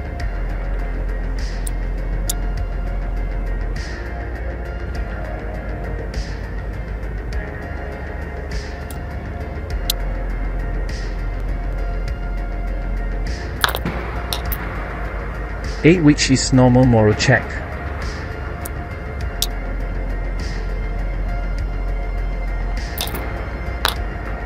6, and the Soviet unit maintains morale with the possible activation of the German sniper. At this moment, Jim makes a mistake and launches an attack on the same Soviet unit with one of the machine guns. Strictly speaking, this cannot be done. What could be done is to use the power of the machine gun together with the firepower of the squad. Either way, the Soviet squad passes.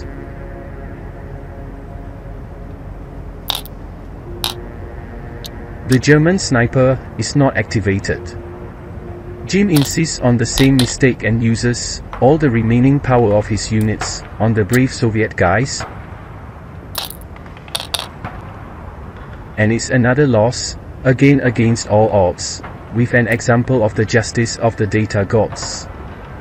Fire from 1R4 with 1S4 with 4 firepower without modifiers.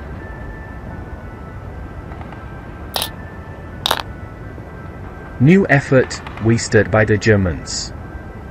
Nervous, Jim decides to put his Death Star stacking into action with the power of the units in Hex 1Y7 against the stubborn Soviets in Hex 1R5, 7 hexes away, with 12 firepower from their medium and heavy machine guns, plus 12 firepower from the 3 squads, which will be reduced by half, 6, as they are firing at a distance greater than the ideal range of these units, which is 6 hexes. With a firepower of 16 firepower and the -2 modifier for the leader.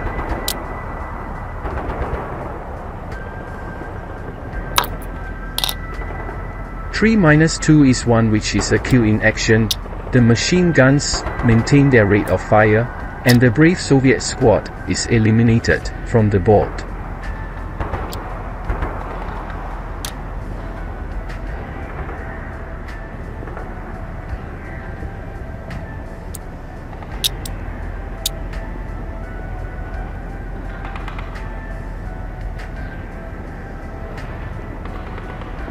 Units fire in Hex 1T2/1R3 with 12 firepower without modifiers.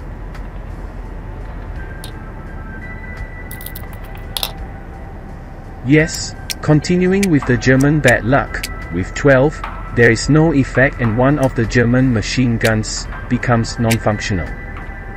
Firing from 1U3/1R3 with 4 firepower, -1. 7 minus 1 is 6, which is a normal morale check. The Soviet unit is affected and becomes pinned, to the general relief of the German command.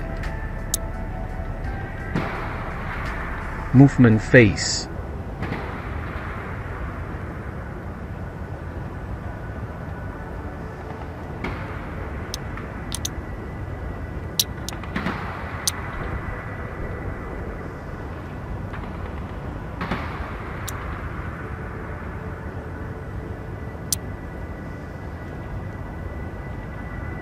The stack made up of the leader 10-3 together, with the squads carrying the demolition load, moves from the upper floor of 1Z6 to 1X5, penetrating the interior of the factory.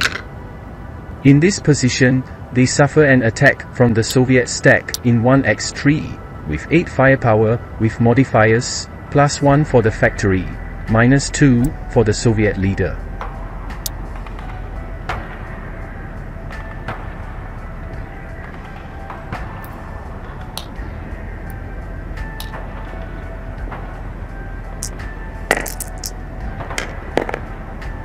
The result is terrible. With 12, this shot has no effect and, what's worse, the possibility of a subsequent first fire is made impossible.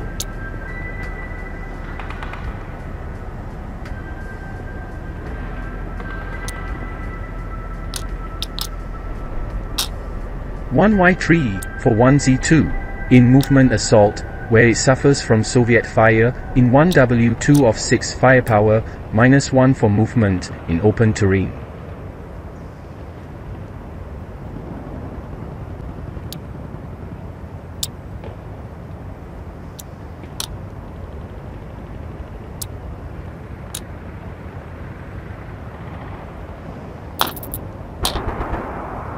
(9-1 is 8, which is a pin test check, and the machine gun loses firing capacity.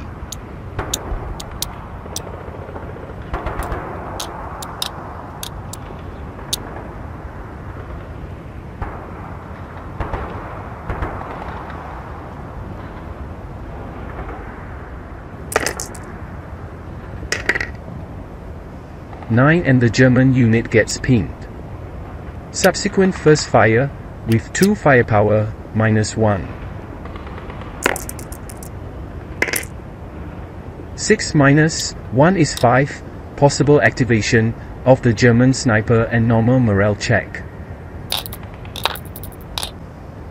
And the German unit has its morale broken.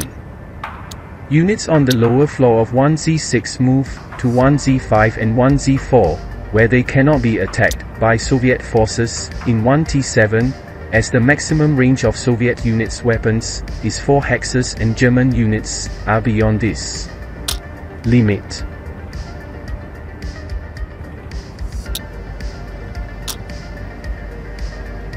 The Soviet leader, from the upper deck in 1Z6 moves to 1AA3, positioning himself so that he can assist the morale-broken German unit in the next rally phase.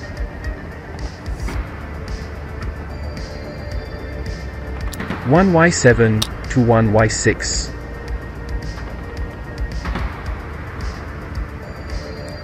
Defensive fire phase. Whoops. We forgot to try to restore function to the malfunctioning light machine gun in 1S1. Recovery does not occur.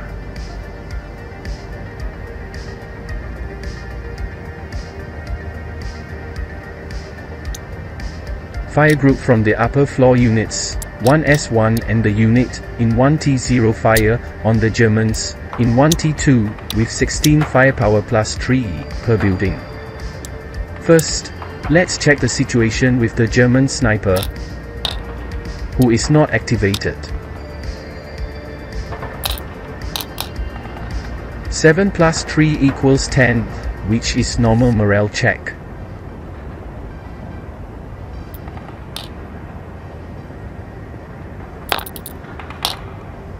The German unit passes. Fire group on the lower floor in 1S1 fires, on the upper floor of 1T2, with 12 firepower, plus 3. 10 plus 3 is 13, it's a loss.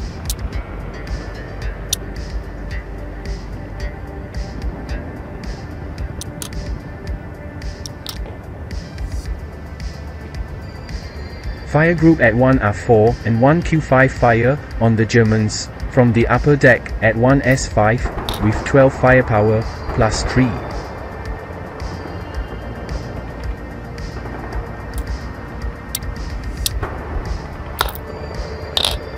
Six plus 3 is 9, normal morale check and possible activation, of the German sniper.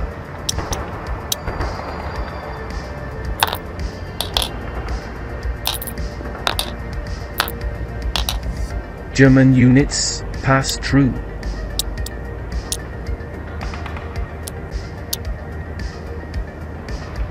Advancing fire phase. Flamethrower firing on Soviet units, in 1x3. Flamethrowers can fire in the advancing fire phase, without penalty. The shots fired by this weapon do not suffer changes due to the terrain, but they do suffer from hindrances. So this shot will take place with 12 firepower, plus 1 for the hindrance of hex 1x4, which Jim didn't consider. 5, which is 2 morale check.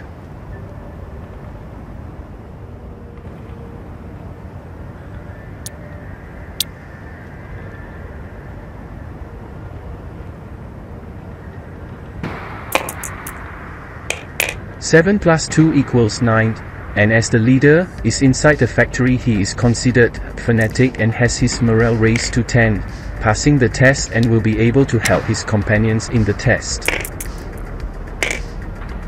And, in one of the rare moments of good news for the Soviets, all units passed the morale check.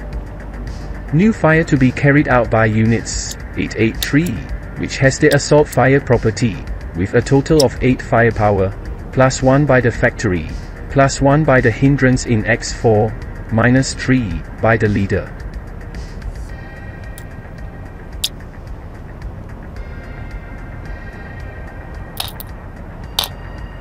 Six minus 1 is 5, possible activation of the German sniper and is a new 2 morale check.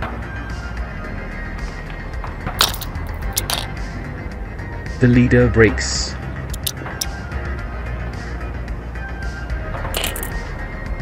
The first squad breaks above the ELR and has its quality reduced to conscript. The second squad breaks and the half squad has its morale broken. Since this is a half squad and berserk, she should have been eliminated from the board, which Jim doesn't do. Route phase.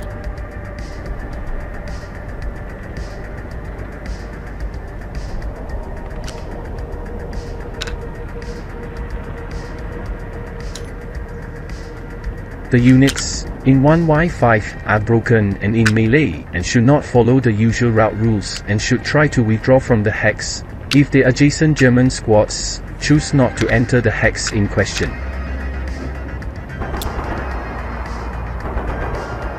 1x3 to 1x2, 1z2 to 1AA2.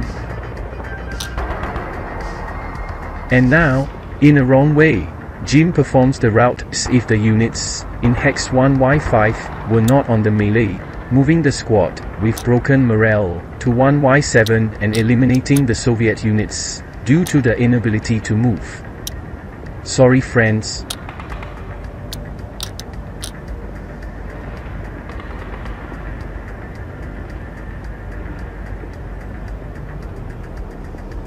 Advance phase. 1Y6 to 1Y5. 1Z4 for 1Y4. 1Z3 for 1Y3. The leader, hits 0, from 1AA3 to 1AA2.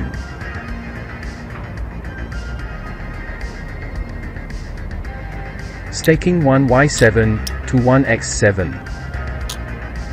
Upper floor of 1U3 to upper floor of 1V2. Staking 1X5 to 1W5.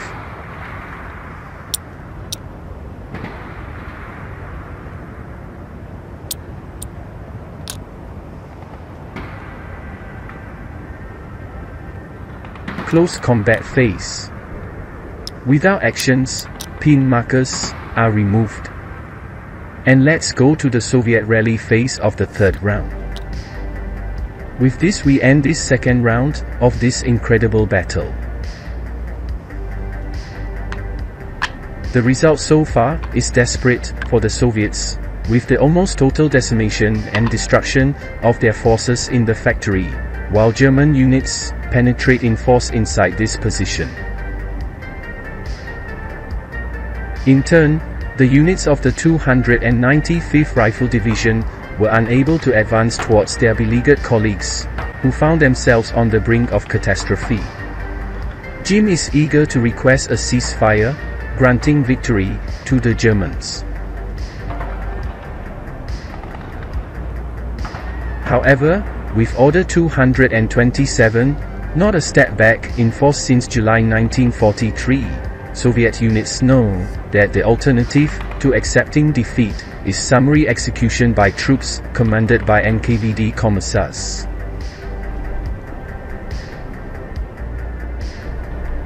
At this point, with no alternatives left, the desperate units of the 295th Rifle Division plan a savage attack on the German forces of Kampfgruppenstaller, while the units of the 308th Rifle Division, besieged in the factory, will attempt a vital rally to try to make a last stand.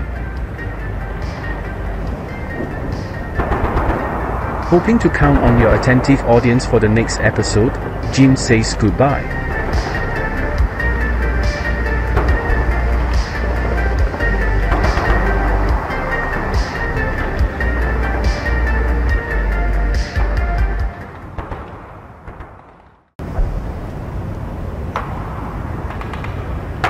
Hello my friends, here we are back for a replay of one of the most classic advanced squad leader scenarios, the Tractor Works, where elite, first-class German forces are locked in an intense fight against first-class, fanatical Soviet units for possession of the strategic Dzerhezinsky Tractor Works in early October 1942 in Stalingrad.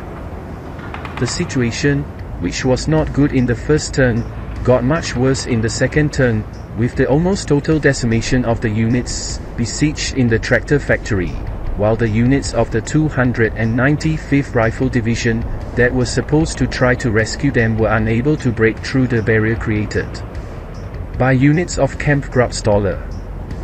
The idea of surrender was even considered, but the weight of Stavka's Executive Order 227, not a step behind, caused the Soviet units to continue their Herculean efforts to overcome this critical phase of the battle. The German forces, on the other hand, are extremely optimistic, as they have already penetrated the factory precincts in force, where they encounter weak resistance. General Paulus, commander of the German Sixth Army, is already receiving praise from far, and we await good news soon. With this back turn, we will enter the Soviet phase of the third turn of the battle. Enjoy! Before starting the rally phase, let's resolve an issue from the previous turn, which left the possibility of activating the Soviet and German snipers. The German sniper is not activated and, as if it were a possible and desired premonition for the Soviets, the minor sniper is activated.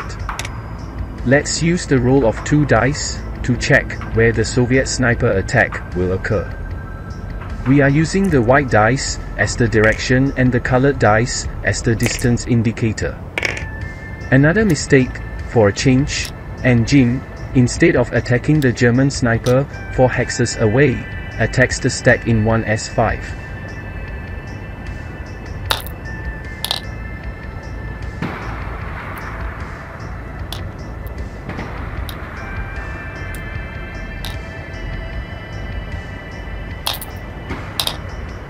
The random choice falls on the German squad in 1s5, which is pinned.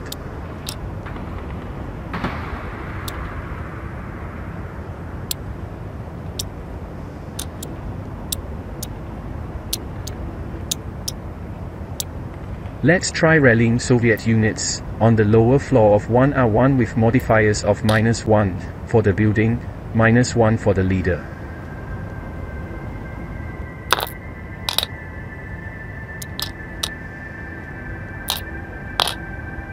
The 2 Soviet squads regain their morale.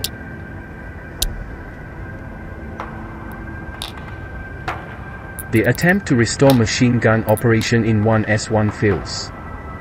Attempt auto rally in 1T0, no modifiers, +1 for auto rally, -1 for woods protection. With a result of 7, the unit recovers morale.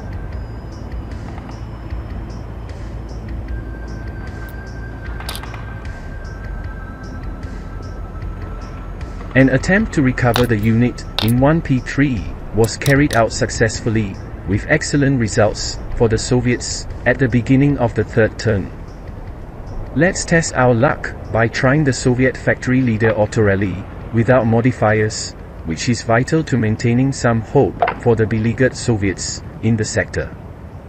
The modifiers will be +4 for the DM marker, -1 for the factory, +1 for the auto rally.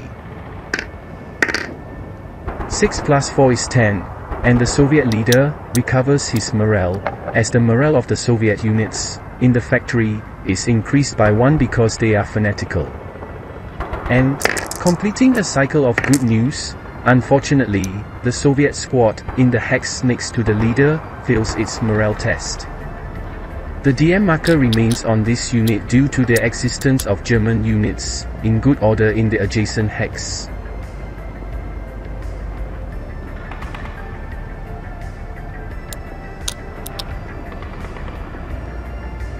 The Germans in 1AA2 will try to restore the squad with modifiers of +4 for the DM marker, -1 for the building. The Germans fail and the DM marker is removed.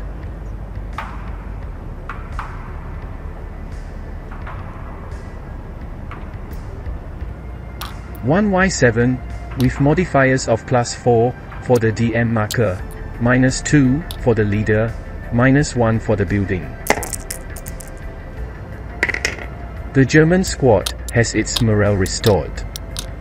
1AA7 with the modifiers of -1 for the leader, -1 for the building, and morale is restored.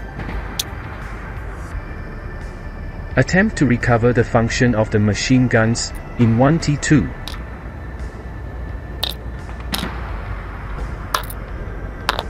Which was a failure.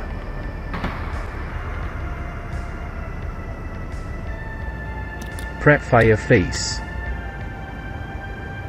Attack of 1x3 with 4 firepower doubled to 8 due to the shot being at point blank fire, +1 for the factory.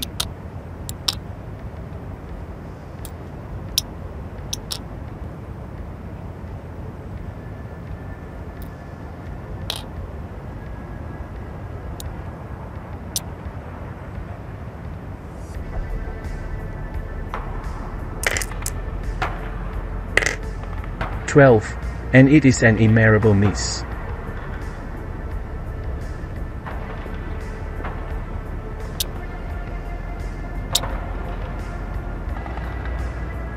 Movement phase. The Soviet units of the 295th Rifle Division decide to carry out a desperate attack, using the human wave against the German units on the upper floor of Hex 1T2. This maneuver requires the presence of a leader and at least 6 Soviet squads, distributed over 3 contiguous hexes, at least 8 hexes from the enemy unit, with at least one of the units with direct vision of the target. Units in human wave have their morale increased by 1 level, do not suffer the effect of the pin, and are entitled to 8 movement factors. These units moved in the form of impulses, with all Soviet units moving 1 hex towards the enemy. After each impulse, the Germans will be able to carry out their defensive fire. 2 squads, accompanied by the leader 9-1 in 1R1 move to 1S2, with the expense of 1 movement factor, MF. 3 squads, in 1S1, for 1T1, with the expense of 1 MF. 2 squads, in 1T0, for 1U1, with the expense of 1 MF, with the end of the first impulse. The Germans make use of their prerogative and fire the first shot from the upper floor, in 1S5 over the Soviets, in 1S2, with 16 firepower, -2 for the German leader, -1 for movement in open terrain, -1 for non-assault movement.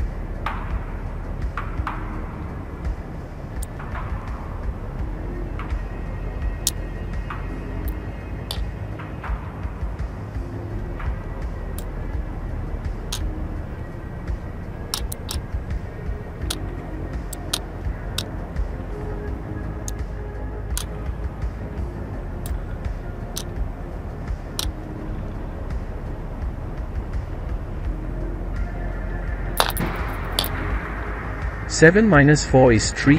The machine guns maintain their rate of fire.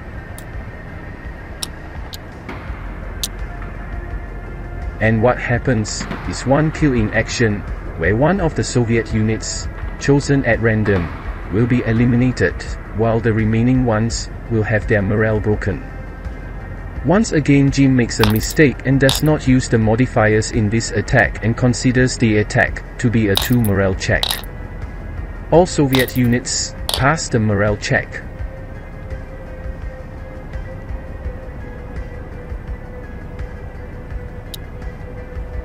New fire, using the rate of fire of machine guns. This shot is illegal, as the Soviet units only use 1 MF to move, and therefore they can only be subject to 1 shot from the units in 1S5, which has already been fired. This shot will be with 12 firepower, -4, as a modifier. 3-4 is -1, which implies 3 kill in action, with the elimination of all Soviet units, with the machine guns maintaining the rate of fire.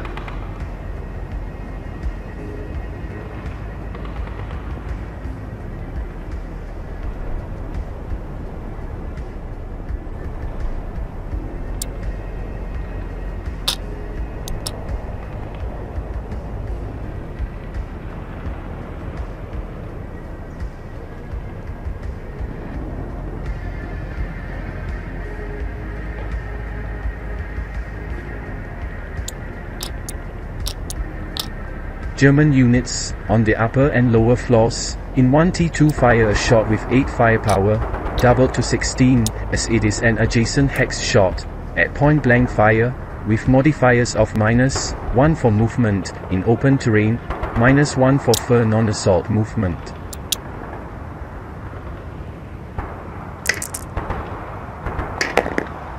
(8 - 2 = 6, which is 2 morale check.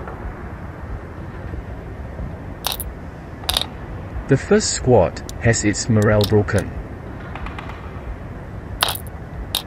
The second squad also breaks above the ELR, and should have its quality reduced. And the third squad also breaks.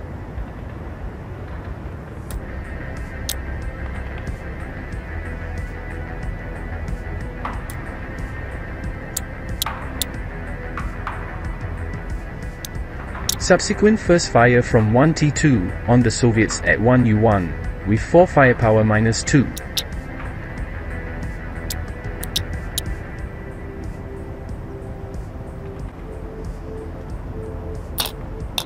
Which is a miss.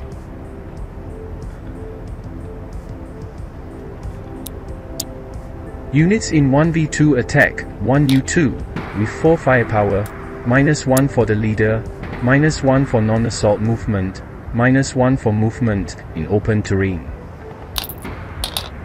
8-3 is 5, the German unit does not present the cover as this shot is supervised by the German leader. 1 morale check. 8+1 is 9 and the first squad has its morale broken. And the second squad passes and can progress in the human wave, moving to 1U2, with the expenditure of 2 MF accumulating the total expenditure of 3 movement factors so far.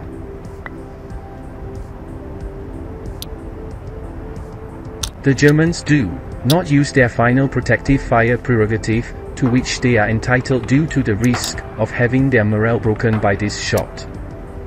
The Soviets advance to 1T2 and penetrate the hex with the German unit posted there, where they finally suffer final protective fire, with 4 firepower, reduced to 2 due to it being final protective fire, tripled by the shot coming from the same hex, with a total of 6 firepower. The modifiers will be +3 for the building, -1 for non-assault movement. 3+2 is 5, the German unit retains its morale, and it is 1 morale check that the Soviet unit goes through very little, as it has its morale raised to 8. Thus, we end this human wave with a poor result.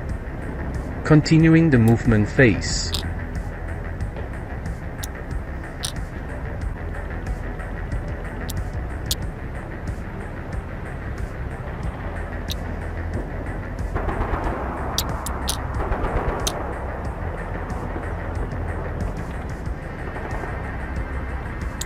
One R4 for 1S4 in assault movement.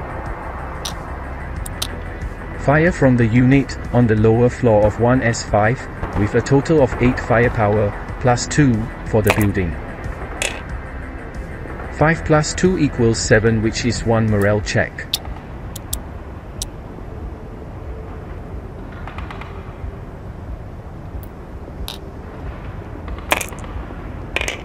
(11 + 1 is 12 and the Soviet unit breaks above the ELR and is reduced in quality to conscript.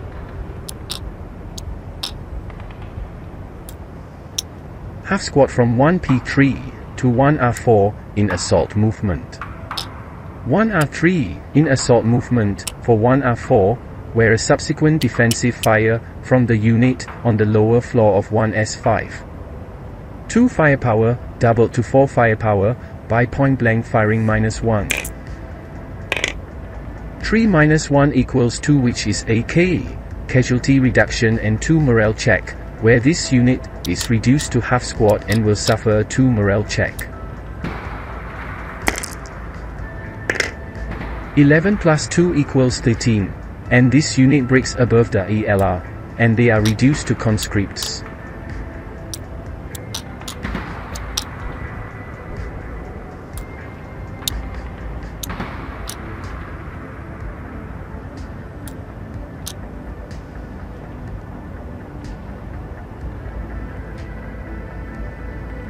One Q5 to 1R4, assault movement.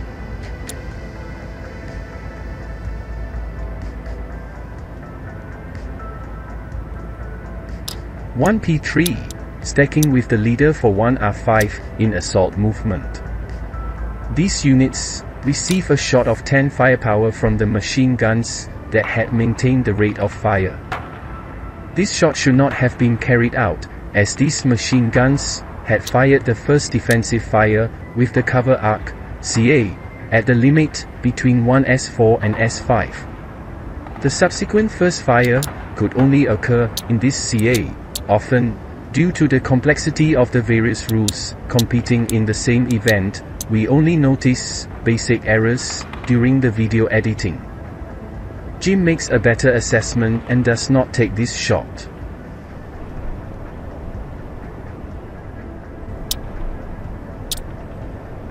One T7 for 1U8 in assault movement.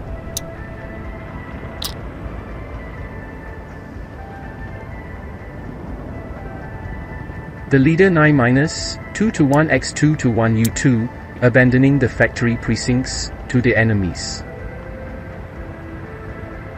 Oops, we just verified that the Berserk half squad in 1x3 should have been the first unit to move in the Soviet movement phase. Another regrettable mistake. 1v4 for 1u4 in assault movement, where it receives a first defensive fire from the upper floor 1t4 with 8 firepower, -1 for movement in open terrain. As this Soviet squad moved into the line of sight of the German unit, it lost the concealment marker.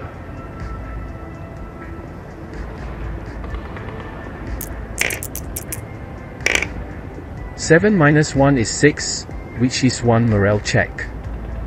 And, as usual, the Soviet squad breaks down. New fire, now with 4 firepower, -1.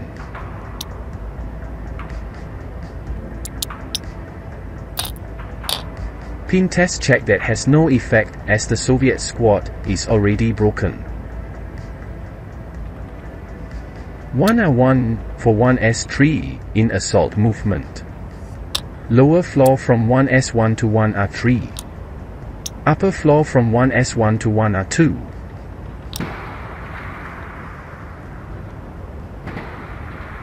Defensive fire phase. Only now, belatedly, does Jim remember the Berserk half squad in Hex 1x3, which moves to 1y3, where it suffers a massive attack from German units in that hex with 36 firepower, +1 for the factory, -1 for the non-assault movement.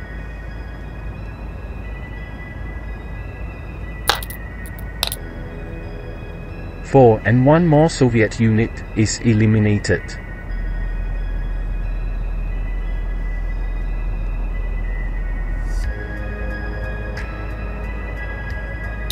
Finally, we can move to the defensive fire phase. Units 1Y4 and Y5 form a fire group along with the subsequent defensive fire at 1Y3 and fire with a massive 36 firepower, +1 for the hindrance at 1x4, +1 for the factory.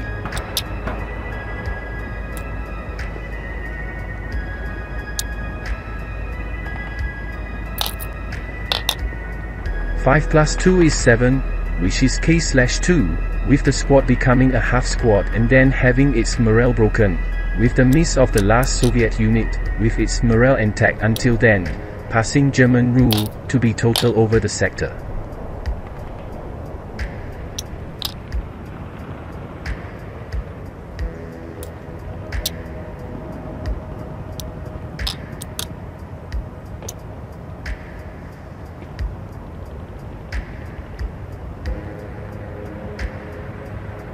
Let's move on to the advancing fire phase, after removing the defensive fire markers.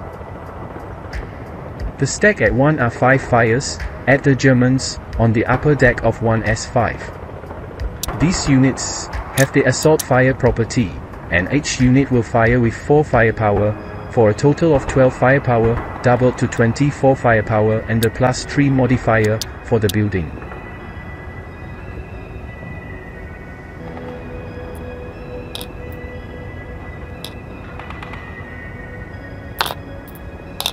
Eight plus 3 is 11, 1 morale check, which Jim doesn't perform due to yet another heinous mistake against the Soviets.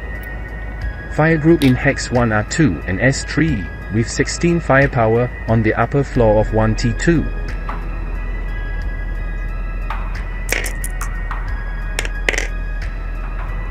(12) which is a death knell for the Soviets' intentions, with a miss and simultaneously, with one of the machine guns broken.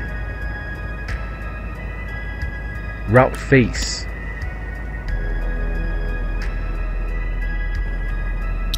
One T1 for 1S1. 1U1 to 1S1 via 1T0.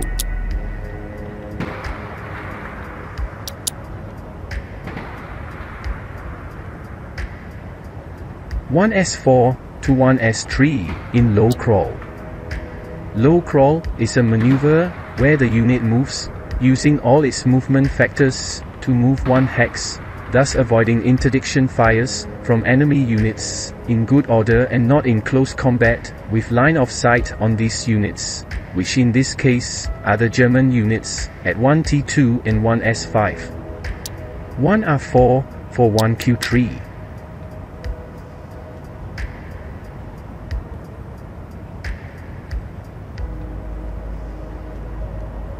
One X2 to 1X1 in low crawl. The squad in Hex 1U4 is eliminated because it has no possibility of moving to any hex that is not adjacent to an enemy unit in good order in an adjacent hex or towards enemy units in good order which are in line of sight of the Soviets. The half squad in 1x3 is eliminated by the same factors.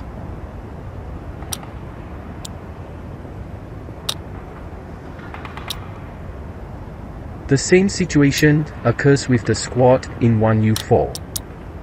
The Germans do not have any units under the DM marker, and we will move on to the advance phase.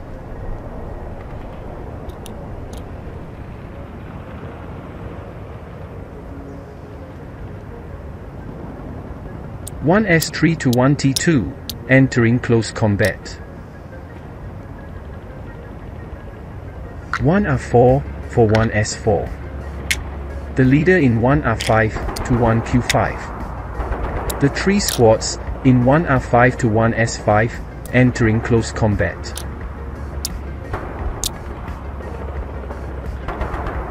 The units under the concealment marker in 1U8 to V7. The other squad for 1T7. Close combat. Let's start with the hex at 1S5, evaluating the possibility of an ambush. The ambush does not occur.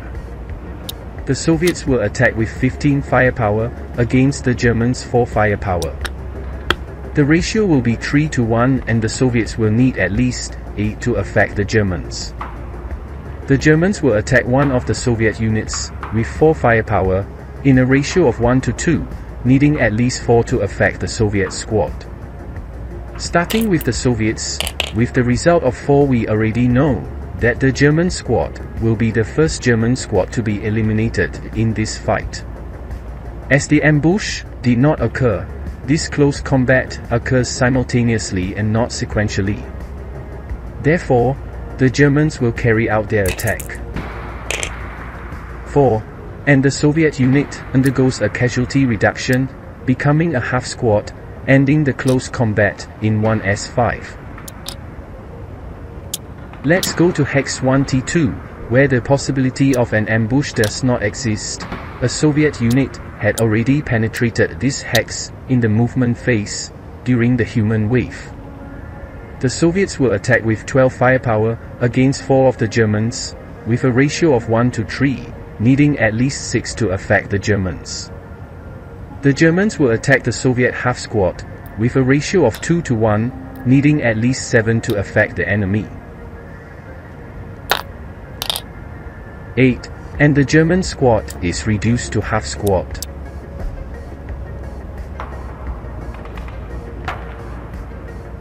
The German shot has a result of 3 and the Soviet half squad is eliminated. And these units stay in melee.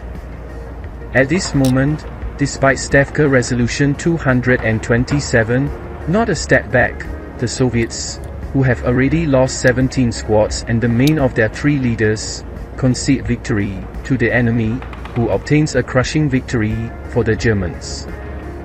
This outcome was not what occurred in the original clash, in which German and Soviet attacks began at almost the same time, and the entire area erupted into bloody street fighting.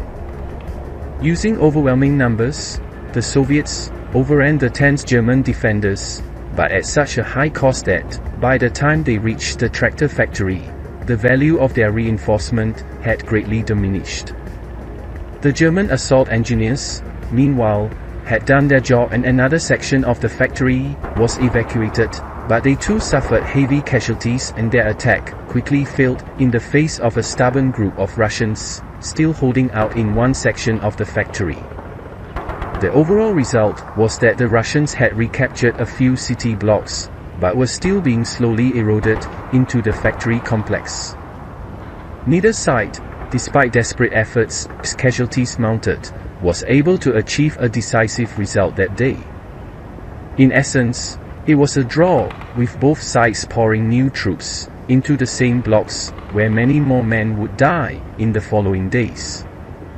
With this, we end this battle, where the result of the dice, along with some mistakes made by Jim, absolutely favored the German units. Jim says see you soon, for another battle, in which he will delve deeper into the Pacific theater of operations of Starter Kit 4, where Japanese troops will clash with Australian units. Namaste.